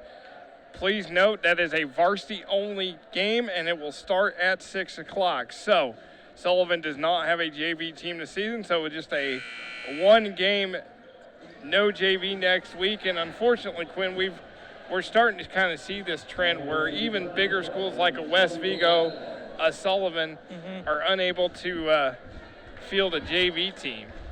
Yeah, it's a very unfortunate trend because it actually really does help develop a player. I mean, using Urbanski again as an example, she was on JV in her freshman year, and you can bet that being able to, during that freshman year, have control and lead a team has definitely helped her become the leader she is on varsity today. Yeah, it's a, you can see it at a very small school, a 1A school where sometimes there's just not enough kids interested or not enough girls. You can barely field a team, but really at a 3A school like a Sullivan or a 3A school like West Vigo, there's really no reason you can't have enough girls on the team. Casey Thomas gets the rebound and the putback for Bloomington North, and the Cougars lead by 2.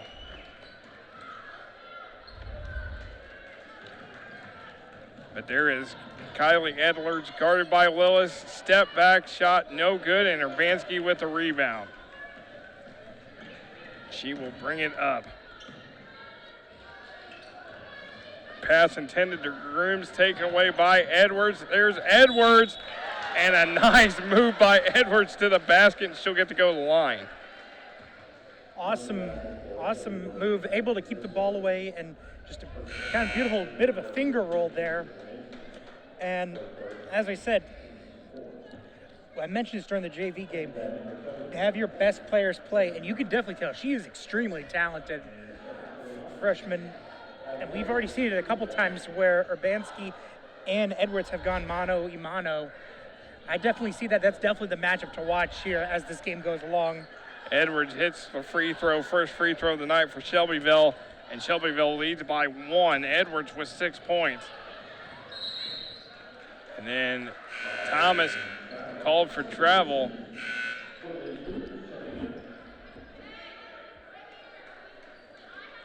Now we're going to see Jamie Lynn check in, the 5'3" freshman. Saw her a little bit in the JV. She's played all 3 games this season, but has yet to score at the varsity level. Nice backdoor pass, but then Tackett stepped out of bounds. Yeah, but one of those situations where it was thrown in the perfect spot, but because there was nothing open, it kind of led nowhere. Yeah, beautiful pass, just couldn't finish. Couldn't even get the shot off, stepped out of bounds. A nice feed from Lillis to Goad, but she can't get it to go. It was partially blocked, but North gets it back. Lillis throws up a runner, no good. Rebound by Shelbyville. That is Eads with the ball. Gonna get it to Edwards. Going to lose it, but able to chase it down. And she picked up her dribble. She's got to get rid of it, and that's does to great Eads. recognition as well. And remember, that's just a freshman. I mean, that's a heads-up play. by Edwards. Tackett's going to fire it. No good. Could have been an over the back. Gabby Knox, number 40, into the game for Shelbyville. It is worth noting that the Golden Bears are one foul away from putting Bloomington North into the bonus. Nadia Trent checks back in.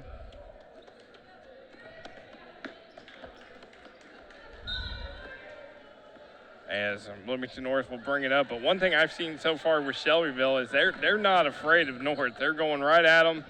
They are probably disappointed in their performance from last night, and they're ready to get back at it tonight. Leon fires a three, and it's good. Her first points as a varsity player. Excellent job stepping up. Big three for her. Get those first points and also gives Bloomington North the lead. 2-point lead for the Cougars. Another backdoor pass intercepted by Urbanski. Here comes the senior. Gives it to Leon. She's going to fire again off the mark. Chased down by Urbanski. It's going to be Lillis this time. And it is going to go out of bounds. Good play by Tackett to just let it go out, and it'll be Shelbyville ball. Back to the previous possession. What happened is that they tried to do again that lob pass into the post, kind of like a fade route in football, but they had just run that play, so they didn't fall for it the second time. Cougars lead by 2, as this is another three for Eads off the mark. Thomas with the rebound. Lillis up ahead. Trent. Nice play to Leon. Goes back to Trent, but it's taken away by Holly Hickman. One too many passes. Yes, absolutely. As Edwards gets fouled.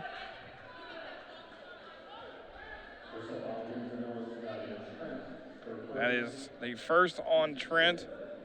Team's 5th. Going to be Kylie Edwards. She's got 6 points tonight. And she will make it 7.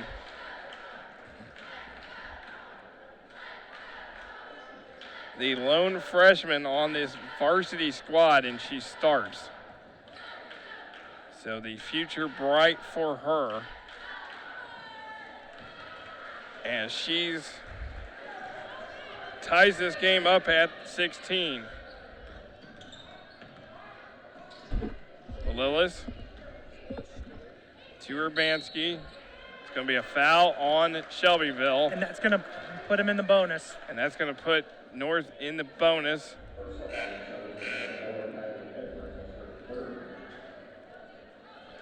That's going to be 3 on Edwards. Then that's really huge. That's a huge, and Michaela Terrell is going to come in for Edwards, and she will probably sit the last 4:05 of this quarter. So Ainsley Urbanski at the line. She gets that one to go. As you mentioned, 16.6 points a game, has scored 50 points coming into tonight, 78% from the line. Coming into tonight, 26 of 33. And she misses that one. The next highest player to get to the line is Casey Thomas, as there's another bucket. By Casey Thomas. As she has gotten to the line 13 times coming in tonight. So it's almost double Urbanski getting to the line more than anybody else on the team. Terrell's shot. We're going to call an offensive foul on Shelbyville.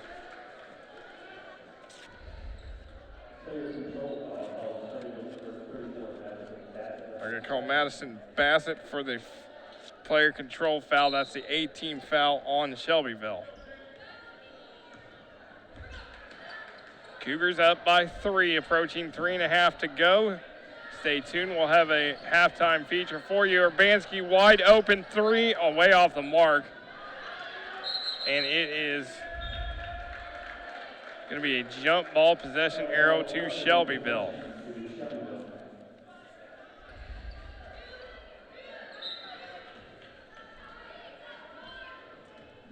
Golden Bears bring it up the floor. This is Megan Eads, a junior. Their starting lineup. There's a shot for Tackett. No good. There's Urbanski. Lillis. Trent baseline shot is perfect for Trent. And this is a very key situation right now. Edwards, that the best you can do right now if you are Shelbyville is you need to play damage control and try to keep this as close as possible. Can't let this get out of hand. No, 21-16 lead with 3 minutes to go here as you look at the Bloomington North huddle. Jeff Termale, the coach, his varsity assistants, Austin Dobrins, former Cougar himself, Cassandra Reekers, the other assistant who at her mom, Carla, was the coach at Brownstown Central. She, not coaching this season, also was a manager for the IU women's basketball team. You also have Stu Cutshall, the junior varsity coach, longtime assistant, and Maren Whitty on the bench for Bloomington North. For Shelbyville with Becca Hofler, you've got assistant coach Jim Sturgeon, Jade Jackson, the JV head coach. And another interesting note that the AD for Shelbyville is Jenny DeMuth Hensley. Jenny DeMuth, a former IU women's basketball player, a really good player in her own right. And her mom, Judy, is the superintendent here at Monroe County Schools. So an interesting connection there. Of course, the DeMuth, a very athletic family. Her dad was an IU football player. Her brother, Dustin, played for the IU baseball team, was in the College World Series and in the minor leagues. And her other sister, Julie, played basketball for Ball State and was on that team with Kylie Jarrett that upset Tennessee in the NCAA tournament. So there's your interesting sidebar to this game. Shot is no good. Shelbyville with it. Down by 5. Of course, Kylie Edwards, their freshman, 3 fouls. She's on the bench right now. So Shelbyville is going to have to go this final 2:16 without her due to foul trouble. Edwards has scored all of the team's points. Shelbyville has 5 points in the second quarter, all scored by Edwards. So somebody else will have to pick up the scoring slack. And they have plenty of good three-point shooters, so they can. It's just that how they're going to be able to get their offensive moving. Yeah, Eads has hit a 3. Ferris has hit a 3, and there's the steal by Terrell. She gets it back to Eads, and she'll bring it up the floor. Here is a 3. And it was way off for Holly Hickman.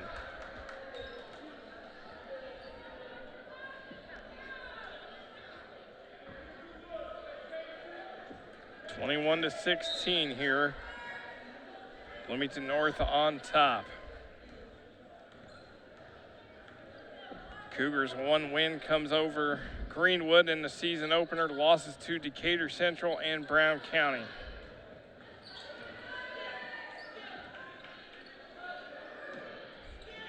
Urbanski.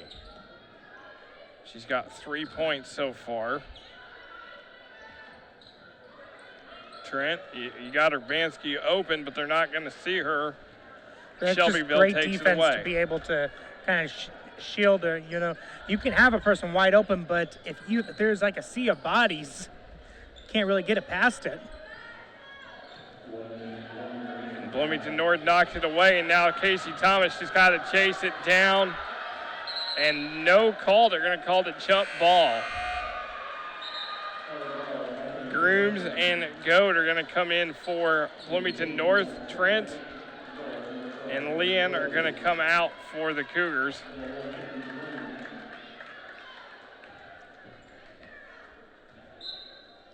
Under a minute to go. Urbanski, she's going to get called for the travel. Been a fairly off first half for her standards. anyway. She's had a couple of turnovers and had some shots go a little wide, but she has been able to help in many other ways. She's done a good job defensively and has also been setting up her teammates. Yeah, just 3 points so far for Urbanski. There's a pass underneath. Shot off the mark for Shelbyville. There is Urbanski with the rebound. Lillis comes up a little gimpy. Nice pass for to go, but she can't finish.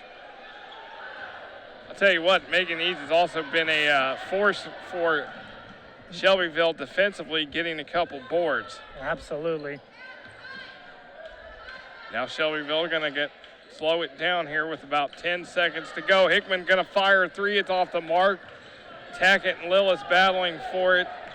And now you got about 3 seconds to go. Urbanski's going to fire a deep one, and it's off the mark, and we will go to halftime with Bloomington North leading 21-16 here at the half as we look at the highlights so far. And again, as we mentioned, Shelbyville can hit the three. They've got 3 threes so far on the evening, but this freshman Kylie Edwards leading the way for the Golden Bears. But she's picked up 3 fouls in the first half. As you see, Ainsley Urbanski just 3 points so far tonight for the Cougars. But again, getting it done on the glass, Casey Thomas with the putback. And you see inside, Thomas scoring. Trent with the baseline jumper as Bloomington North leads 21-16 over Shelbyville on Smithville Sports.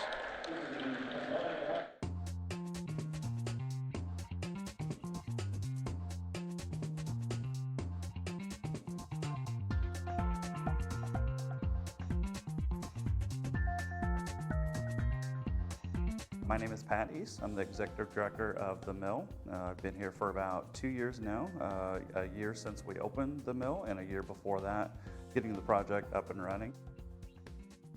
Dimension Mill, or the Mill as we call it, is 19,000 square feet of co-working and incubator space. So what that means is our members are freelancers, consultants, startups, students, remote workers. They rent desks from us on a month-to-month basis, so that consists of a membership.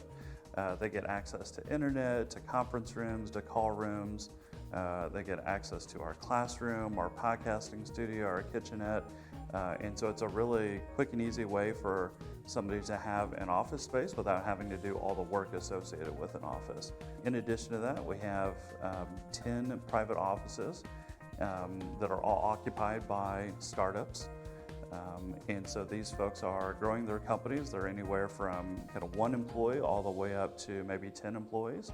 And the idea for them is to grow as quickly as possible, move in, grow quickly, and then leave as quickly as possible as well. And we want to kind of do this cycle as much as possible. This is a 104-year-old building. It used to be part of the Shower Brothers Furniture Factory. So around the turn of the century, Shower Brothers was the dominant furniture manufacturer in the United States. When you first walk into the mill, you can feel and sense the energy in here. And I think partly that's because of the history of the building, but also because the architects did a phenomenal job preserving as much of the red exposed brick, preserving the 104-year-old wooden floor, preserving the skylights, and just kind of the overall look and feel of the building.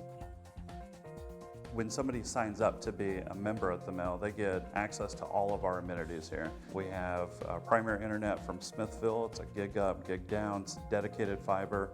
It was installed specifically for us, so nobody else is on our internet. It's the fastest internet you can get in Bloomington. So internet is really extremely important here because all these folks are knowledge workers, and so almost all their work is on the internet. So it's extremely important that we have internet available literally 24/7. We have a 2-story event hall here as well, with skylights and an art gallery downstairs with fresh new art coming in every month. We have a 30-seat classroom where we have speakers come in, where we have code school twice a week. Lots of companies do half-day or full-day strategy sessions there. Lots of companies have their board meetings there as well. and we have 3 call booths that folks can pop in for webinars or private confidential phone calls. We also have 3 conference rooms that folks can reserve online. We also have a bike room in the back. And then finally, we have 2 main co-working areas. One is up front. That room is much more open, and folks do a lot of socializing in the front room. And then the back room is much quieter, kind of has a library feel with library carols. It just feels a lot quieter, and folks do a lot more heads down work back there. So at the mill, we have a podcast studio, and because we support all forms of entrepreneurship at the mill, because our vision is to become the center of co-working and entrepreneurship in Indiana, we wanted to make sure we took advantage of this wave that's happening. So all of our equipment in the podcast studio was selected by Cheyenne Insurance. They're the sponsor of the podcast studio. They do all of the training for us as well, and then all of the management of the studio. All of our equipment was purchased by Sweetwater. They're the world's largest online pro audio equipment seller. They happen to be located in Indiana as well, in Fort Wayne. And so with all this kind of energy that we've put behind the podcast studio and kind of this wave of entrepreneurship it's creating, we have 7 different podcasts that have started at the mill since we opened our doors about a year ago. And the mill is starting its own podcast as well. So Smithville's involvement has assisted the mill in 2 really, really big ways. The first is, of course, the internet we have here. It's a gig up, it's a gig down, it's the fastest we can possibly get. It's a dedicated fiber line, which means nobody else is on it, and they installed it specifically for us. And so without having this anchor of really fast, reliable internet, I honestly don't believe we'd have as many members as we do now, because when you look at other spaces, they may not be designed as well, but they have reliable, fast internet. But when you have the fastest and most reliable, it truly, truly makes a difference for these knowledge workers. The second big way that Smithville has really helped us is because Smithville is such a widely known employer in Bloomington, because they care so much about the community, there's so much community involvement. It really helps to have their brand associated with us, to have their moral support as well when we're embarking on a project like this that takes so many people, it takes so much effort, it takes so much energy and resources. Because without really great partners like Smithville and all of our 20 or 30 other corporate sponsors, we can't get a project like this up and running. And so having Smithville's moral support is really a huge, huge win for us. So there's lots of different startups here at the mill. In addition, we have a lot of good resources for startups. So we have a full-time entrepreneur in residence. So what that means is the EIR is a full-time mentor. So this person helps our startups company build, they go through financials, they help them find customers, they help them find investors. So between the EIR and all these support resources like IU Ventures and all these different startups, there's a really interesting, cool community here. And so if somebody has a small business where they are selling their wares on Main Street, we'd love to figure out how to help them get online with an e-commerce store and help them sell their wares globally. And so even if you're not currently focused on kind of a high potential, high growth company, we'd like to figure out how you could get there if that's something you want to do. You can get a month-to-month membership, so there's no contracts, and we have multiple memberships to fit whatever your particular business is at the particular stage and life cycle is. And for those folks who are starting their business but maybe doing it while they have a full-time job, we have a nights and weekends membership as well. The feeling that people get when they walk into the mill is the thing I like most about working at the mill. Even a year later, it doesn't get old.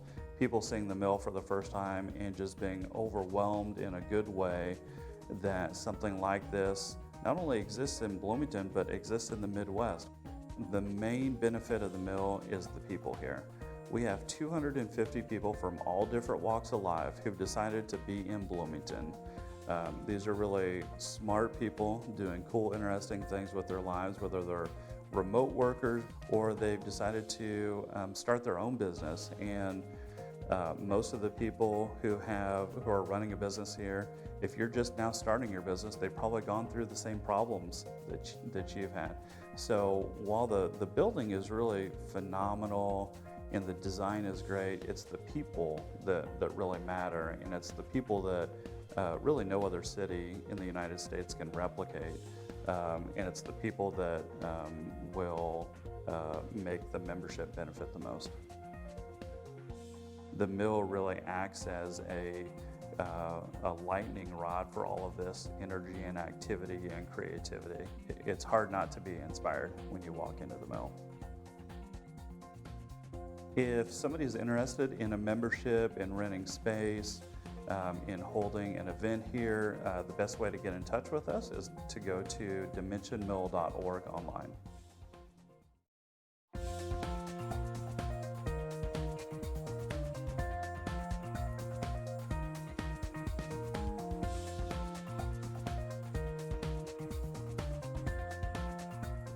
As we welcome you back to the Cougar Den, Tom McKinney Court here at Bloomington High School North. Third quarter about to get underway as the North Cougars lead Shelbyville 21-16. Glad you could join us for North Cougar basketball here on Smithville Sports. Alongside Quinn Saturday, I am Nick Jenkinson. And Quinn, even though Ainsley Urbanski leads this team in scoring so far at 16.6, 3 points tonight, and it's Casey Thomas leads the way for Bloomington North with 6.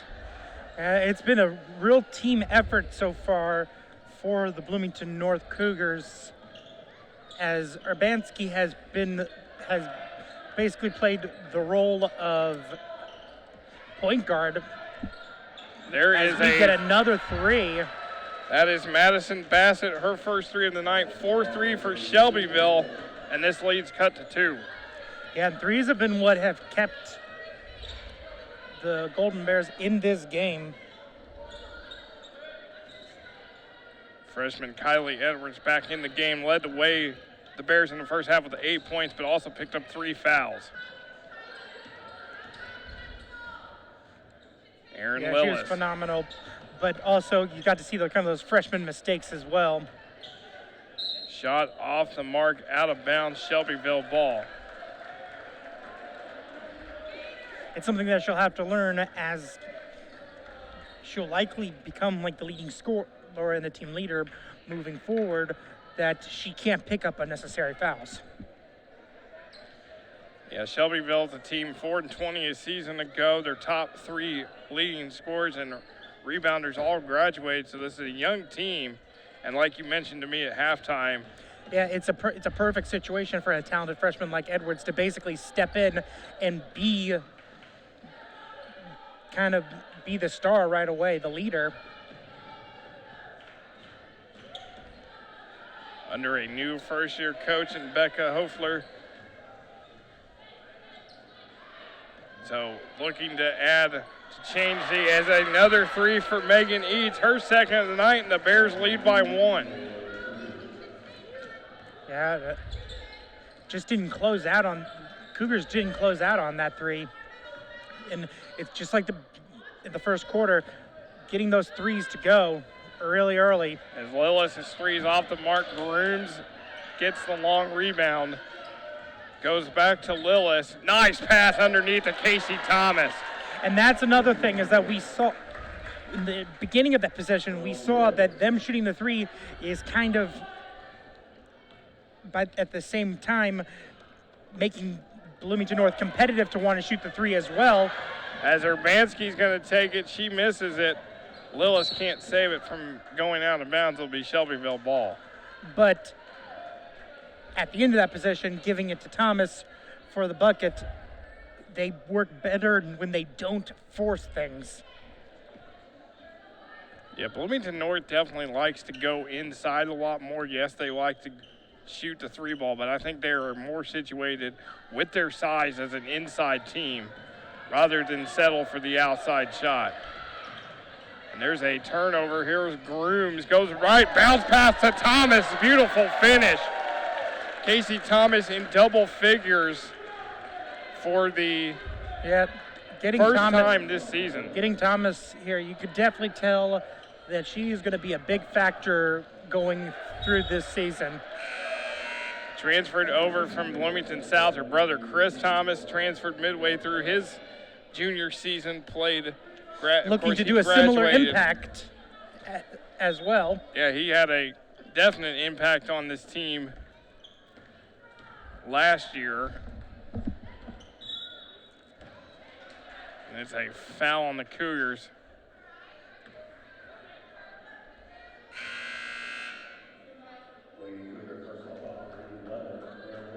It's going to be on Lillis, her second. Stephanie Nicola is going to check back in.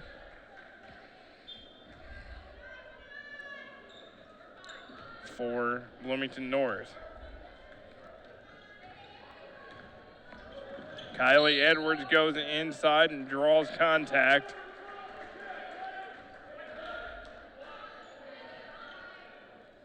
It's going to be on Grooms, her second. Kayla Terrell in the game for Shelbyville. She's going to fire a three. It's way off the mark, and it goes out of bounds. It'll be North basketball.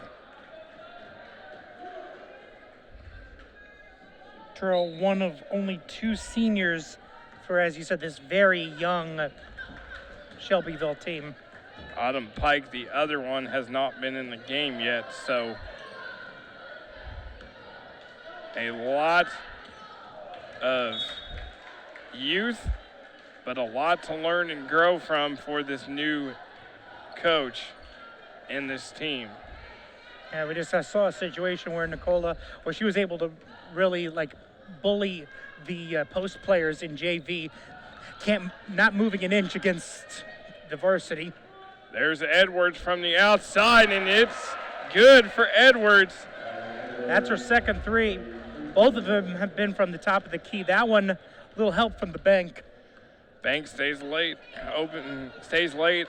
Well, open late on Saturdays. I can't even get that out. But here's Grooms going to respond with a three of her own. Excellent response by Grooms. Able to get that to go. Third three of the season for Grooms. As last touch by Nicola out of bounds to Shelbyville. Grooms, another senior on this team, a player who has improved each and every year. As Urbanski takes it away from Hickman. Here we go, one-on-one. Urbanski goes to and one. This is what we wanted to see from her. She has come to life here in the second half. Drawing, always been a magnet for contact. Gotten to the line many a time through her career here. As Shelbyville, and has a chance to make it a 6-point lead, which would be which would be the largest lead, I think, for Bloomington North of this game. Shelbyville calls a 30-second timeout. And it's interesting, you look at Shelbyville's hit 3 threes here in this third quarter as you look at Bloomington North. And, this is obviously, it is a team, their last winning season came in 2010 and 11. Hasn't won a sectional game since 2013, 8 straight losing seasons. This program has won 4 sectional titles, last coming in 2006, 3 regionals, their last coming in 2003, and 4 Conference Indiana titles, last coming in 2010. It's a program that wants to get back to their winning ways. They've had 2 Indiana All-Stars with Alex Guyton, who played at Purdue, Kylie Jarrett, who played at Ball State. And it's a proud program that wants to get back to where they once were. Zerbanski hits that free throw. It's 31-25. I believe this is the largest lead of the game. Here's Tackett. Going against Lillis. Gets it to Ferris. Edwards. Terrell. Puts up the shot. Off the mark, no good. Urbanski with the rebound. Scott slows it up. Now they're going to work it around. Lillis. Thomas. Over to Urbanski, back to Lillis. You can tell Lillis directing traffic.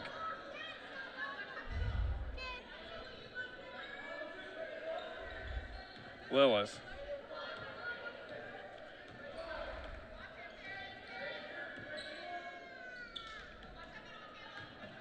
Gets it to Grooms. Grooms going to drive inside. A lot of contact, no call. Nicola lost it out of bounds. It'll be Shelbyville ball. Grooms a little slow to get up.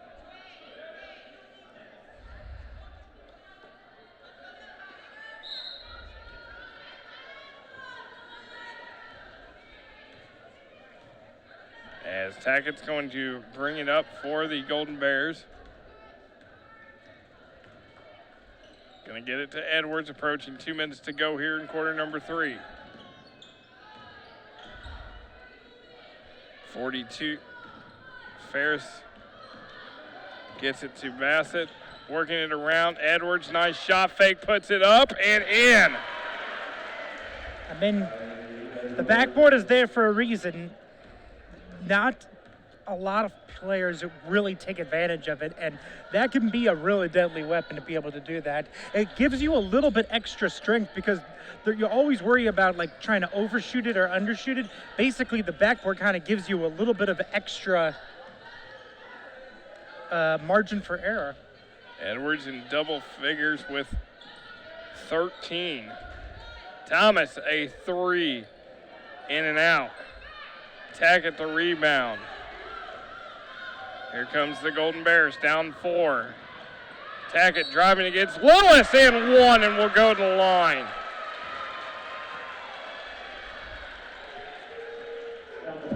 As much as we've been talking about Edwards, Tackett has also been very impressive in this game.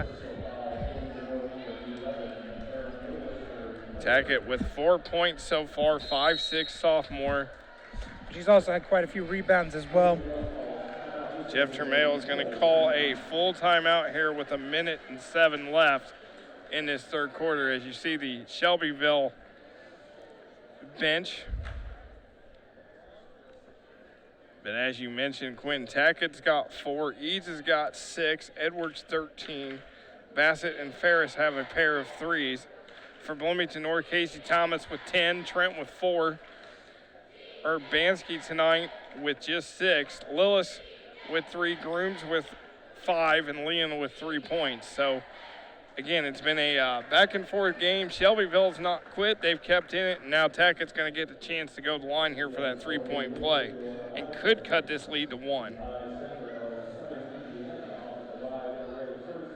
Just a well, we got a chance. We want to thank our crew, all the hardworking people behind the scenes, Sam Malloy, Noah Barajas, Jeremy Nutter on the cameras, Nate Alarcon doing the replays, Rob Ramsey as our technical director, you and I doing commentary. We thank them for all their hard work throughout the season. We had a great football season. Now we transition into basketball, and we got a lot to look forward to coming up. Oh, absolutely.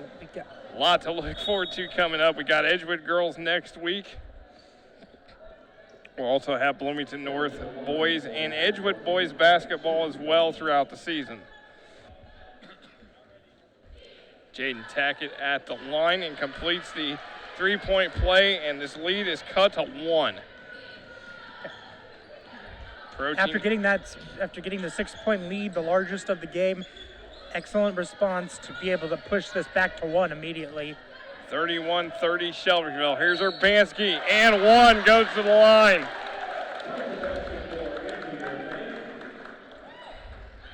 Urbanski's had a bit of a problem with on her jump shot, so she's taken it to the rim here in this quarter, and second time that she's been able to get the foul on top of the basket. That's the 4th foul on Madison Bassett. So she's going to come out as Hickman comes back in. But Ainsley Urbanski at the line.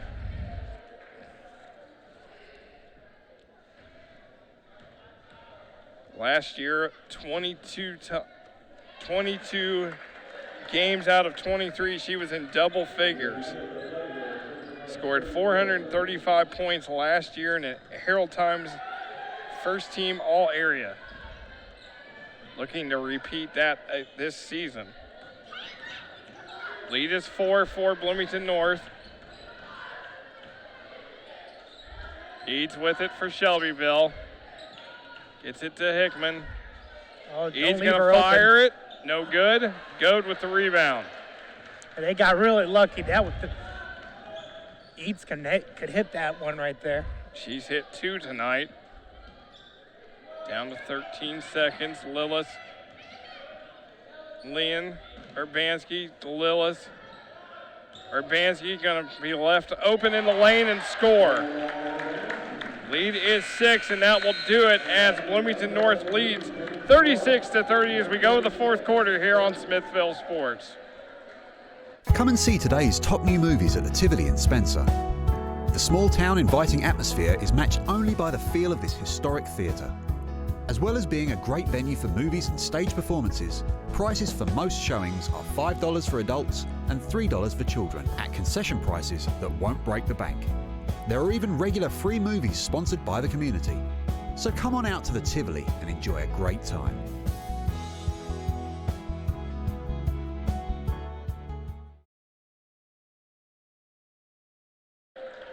As we welcome you back to Bloomington High School North, Cougars lead 36-30 as we start the 4th quarter of play, and Ainsley Urbanski, Quinn, 11 points now tonight, so her 3rd game this season in double figures and the 38th game in her career, in her 62-game career.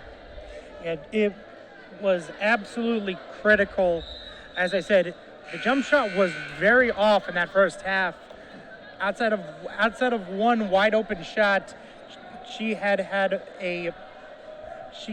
was having a hard time kind of getting her shot to kind of go towards the rim. So here in the second half, she took her game to the rim instead, culminating in a nice jump shot there that pushed this lead back to 6. Yeah, she was left wide open here as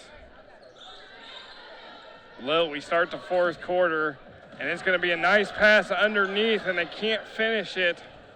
There is Urbanski, and she gets it to go. Lead is now 8 for Bloomington North. Yes, you could definitely see her taking over at this moment. 7:29 to go. There is go to the deflection. Lillis, nice pass underneath to Thomas. She can't handle it, and it's Shelbyville ball.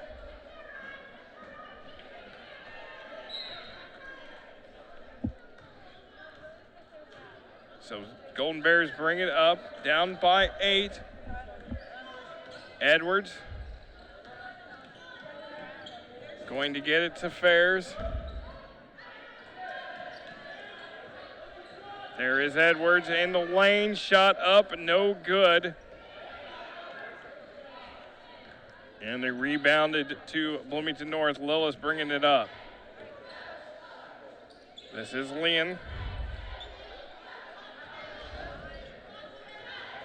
Gets it inside to Goad, to Thomas. Leon outside, gonna fire a 3 off the mark and rebounded by Ferris. Man, and that would have been such a dagger if it had gone in. It's gonna be a foul on the Cougars.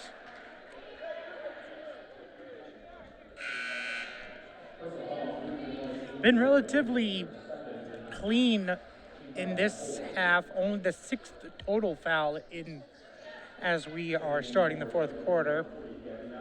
Of course, as soon as I say that, we're probably going to be here for another hour. Here is Eads from the corner, off the mark, rebound Casey Thomas. She's going to take it, bring it up the floor herself, and going to get it to Lillis. Urbanski, 3, goes over the backboard, and it will be Shelbyville ball.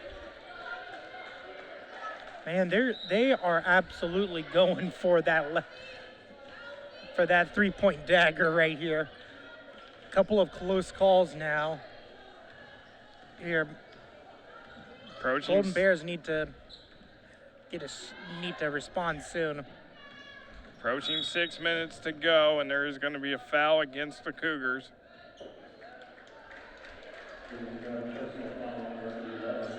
That is 4 on Lillis. So Team number 5. That's really big because if they lose her, they lose one of their primary ball handlers. And that is going to bring Grooms in off the bench to replace Lillis. Probably won't see her until probably about like 3.5 minutes left. This is where Shelbyville can take advantage. There's Eads in the lane, off the mark. Urbanski with the rebound. She's going to drive in the lane, leave it for Thomas, and Thomas will draw a foul.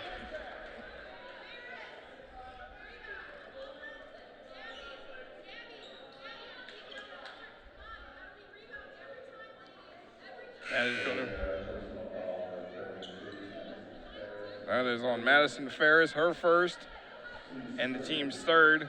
Now Nadia Trent's going to come back in. Elise Goat's going to go out for Bloomington North. Urbanski. Going to get it to Lynn. Urbanski shot up and good. And she has had a great second half as this lead is up to 10 for the Cougars. Tackett shot off the mark. And just Knox takes that away from Urbanski. Urbanski with a block. Eads the 3, good. That was an absolutely necessary 3 for Shelbyville. They could not go that entire possession without getting a score. 3 threes for Eads in this game, 9 points, and it's a foul on the Golden Bears. And like I said, Urbanski started out as a really good scorer in JV, but she has become a complete player at this point. That block tells you she has been excellent from the mid-range, from defense, from rebounding, from passing. Then she just loses that one out of bounds, maybe trying to do a little too much. But again, yeah, to prove my point, she's done a lot, maybe a little too much. 7-point lead for Bloomington North. Eads going to throw it up, get contact, and is going to get to go to the line. As Grooms will commit the foul. Eads has done an excellent job here in this second half. One more and Shelbyville will go into the 1-1. So Megan Eads at the line, 5'4" junior, 9 points tonight, all from beyond the arc.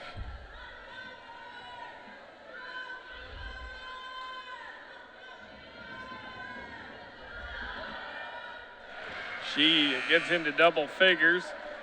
Stephanie Nicola will check in.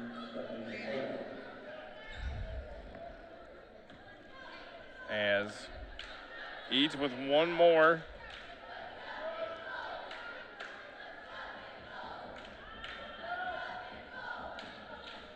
And this lead cut to 5. Eads with 11. Approaching 4:45 to go here in the game. Urbanski inside. Nicola, beautiful finish. Nicola was on the receiving end of one of those prisons she was giving in JV. Scored 10 points in the JV win. They beat Shelbyville 35-20. But she was doing everything as Edwards' shot is way off the mark. It goes out of bounds, and it will be Bloomington North ball.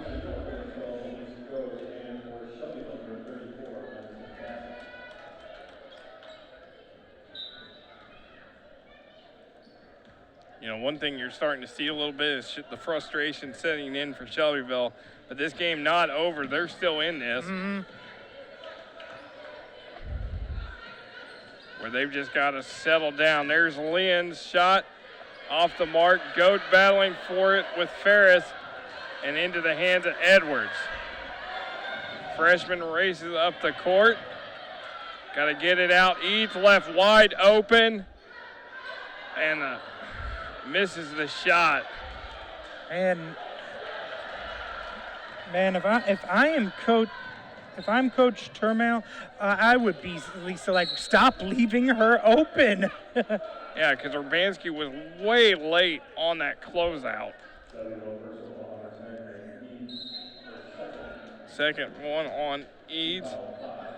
And Coach Heffler is going to call a timeout. It's a full timeout. Shelbyville's got 2 left. Bloomington North has 4 left.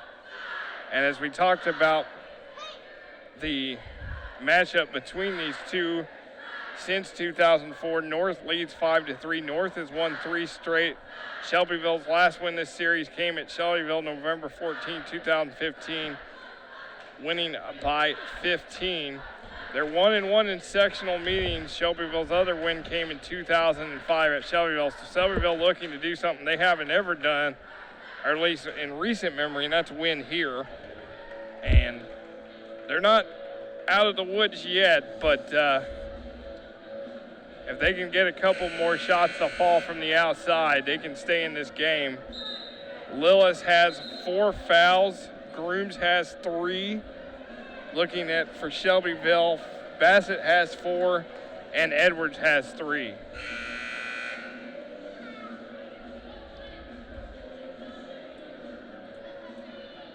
So Bloomington North will inbound. Nicola the inbounder. They're going to get it to Goad, and she can't finish. Nicola with the rebound. Triple team, got to get it outside. Eads almost had to steal, but it's Urbanski, leaves it short, and a foul.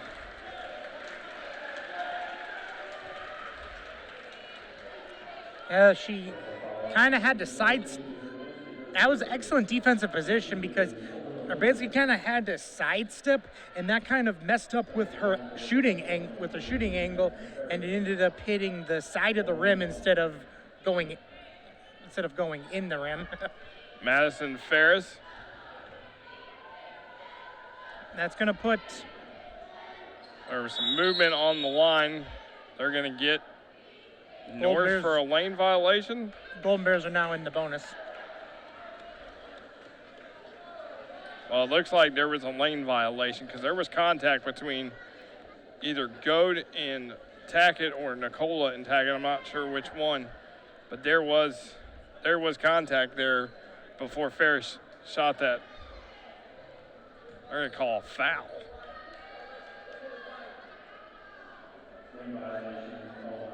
Oh, it's a lane violation. Okay. So it is a lane violation, so that doesn't count. So Ferris will shoot. And she misses that one. Goad with the rebound, and here comes Bloomington North, under 3.5 to go. Lillis will check in. Edwards goes for it.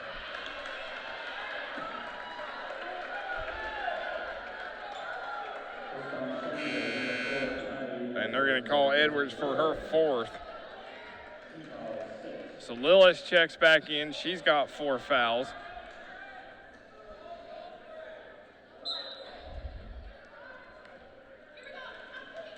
Lillis will handle the ball for the Cougars. Lynn taken away. Ball's loose. Tackett with it. Got to get it out. They're going to...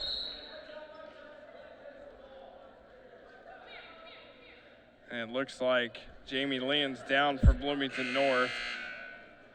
So officials timeout. There was a major collision there. just a freshman.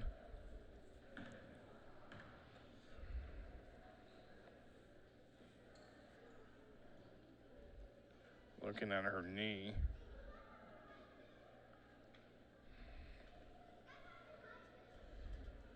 Training staff here at Bloomington North.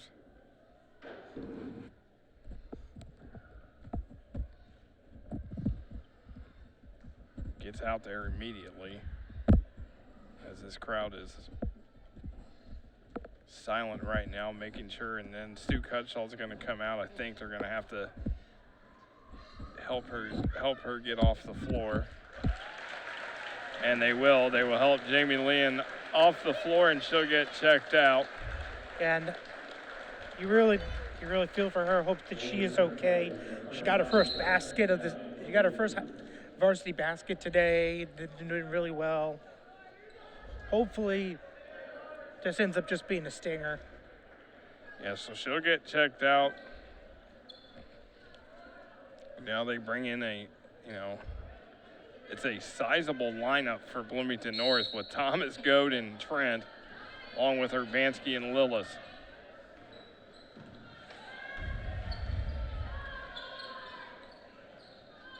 Shelbyville working it. There goes Tackett, throws up the runner, and it's good.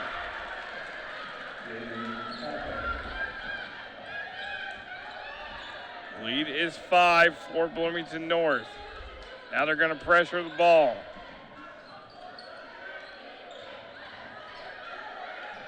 Gets it to Goad, looking for Thomas. Looking for Urbanski. Right now, Shelbyville, they're cross court to Goad inside Trent. They're going to call Trent for 3 seconds. Crucial turnover for Bloomington North. Yeah, she had a chance right when she first got it, but she wasn't ready.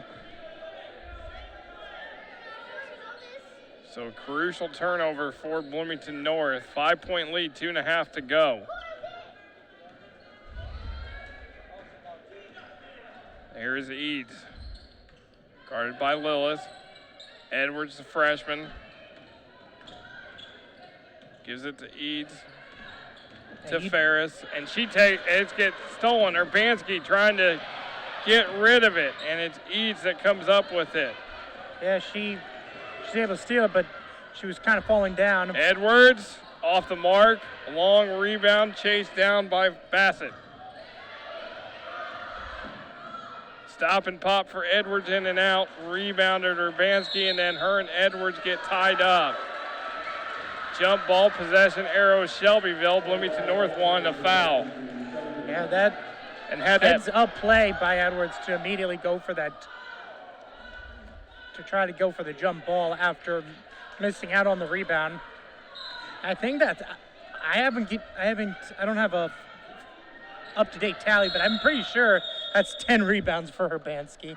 She's had a great night. Shelbyville gets a 30-second timeout. I think they only have one timeout left now. One timeout left for Shelbyville, 4 left for Bloomington North. Nicola's going to check back in for the Cougars. As you see Jeff Termale in the huddle with his team. You know, as you talked about, Quinn, it's been a team effort. Casey Thomas in the first half, Urbanski has finally come to life in the second half, but you got other girls that step up too. You know, one player that probably doesn't get the credit that she deserves is Erin Lillis. She may not always score, but she does a lot of other things well for this team. Is also a senior, along with Grooms and Trent. So a good senior class for this North team. And Shelbyville loses it out of bounds, and it's North basketball. And we're getting to that crunch time now where might need to start fouling. Remember, no shot clock in high school Indiana, so they could technically just run out the clock here. And they're going to call Urbanski for the carry.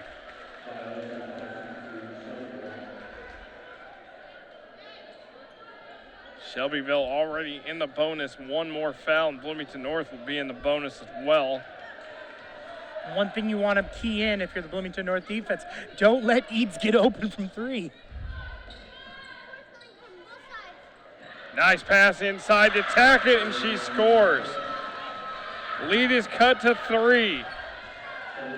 Approaching a minute to go. Absolutely. The Goats open underneath, but they cannot find her. And Coach Tremail is going to call a 30-second timeout. So here we are, 1:01 to go. Shelbyville has 1 timeout remaining. Bloomington North has 3. Will be Bloomington North ball. And they are, it's been a down to the wire type of ball game. Yeah, it has been a good one throughout. Hard fought both ways. You know, Shelbyville is going to get better as their season goes along. Bloomington North looking for the same thing. You know, Shelbyville is going to go through the growing pains, obviously with a young team, but they have been resilient tonight.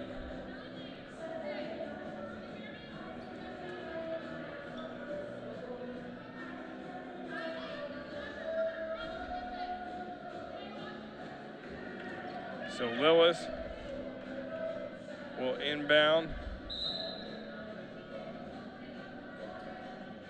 as I'm not sure what it was to just make sure the music got turned off. So here we go, under a minute to go. Lillis guarded by Edwards. Edwards got to be careful.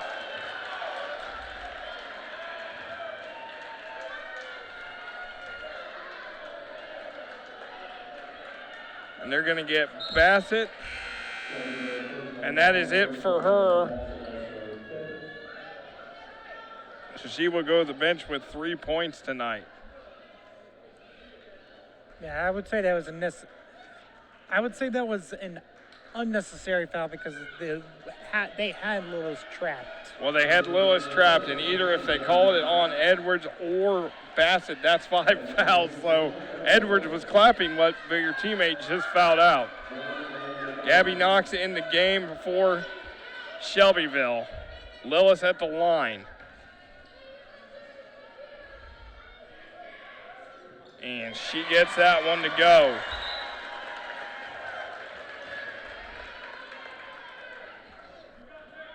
Lillis averages 5.6 coming into the night. She's got 4.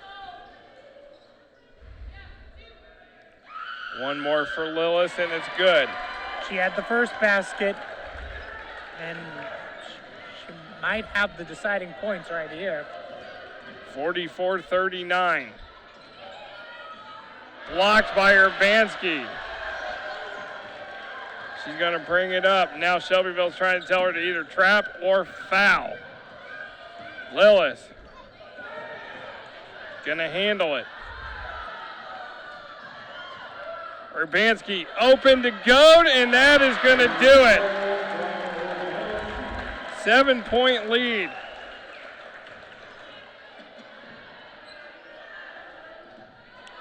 Eads. Shelbyville's got to hurry. Tackett throws it up. No good, and it's going to be a foul on Bloomington North. Yeah, they wasted about 3 or 4 seconds off the clock that they should have. In all honesty, Edwards probably should have taken that shot when she had that separation she did in the corner. So Tackett is going to go to the line. I think it's going to be too little too late here for Shelbyville. Down by 7. Make it 6 as Tackett hits that.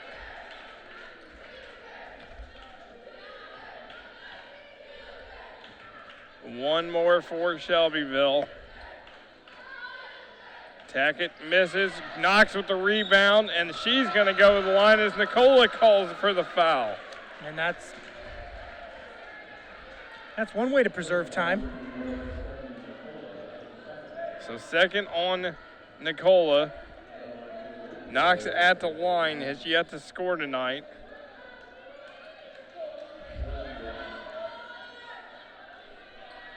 So she'll get this opportunity. And she'll miss that one.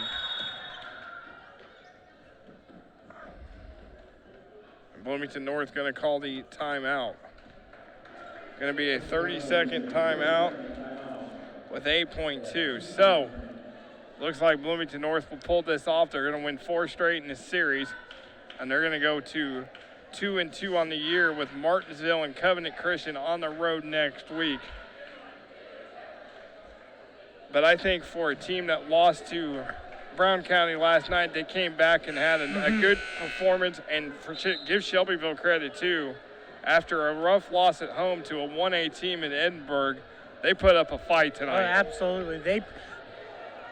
They played valiantly tonight. Really pushed Bloomington North to their limit, and basically had to force Bloomington North to basically, find that reserve energy, because they got it down to a 3-point game. It was very close. As they're going to get this in bounds, Thomas going to get double teamed, and Edwards is going to foul out. She'll get called for her 5th.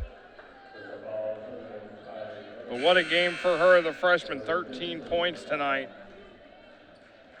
And Michaela Terrell's going to check in for Shelbyville.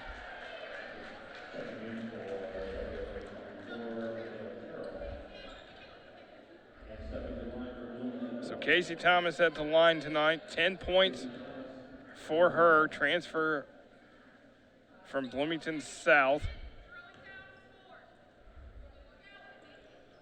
As she gets her 11th, lead is 7. And it was a 1-1, so she'll get 1 more.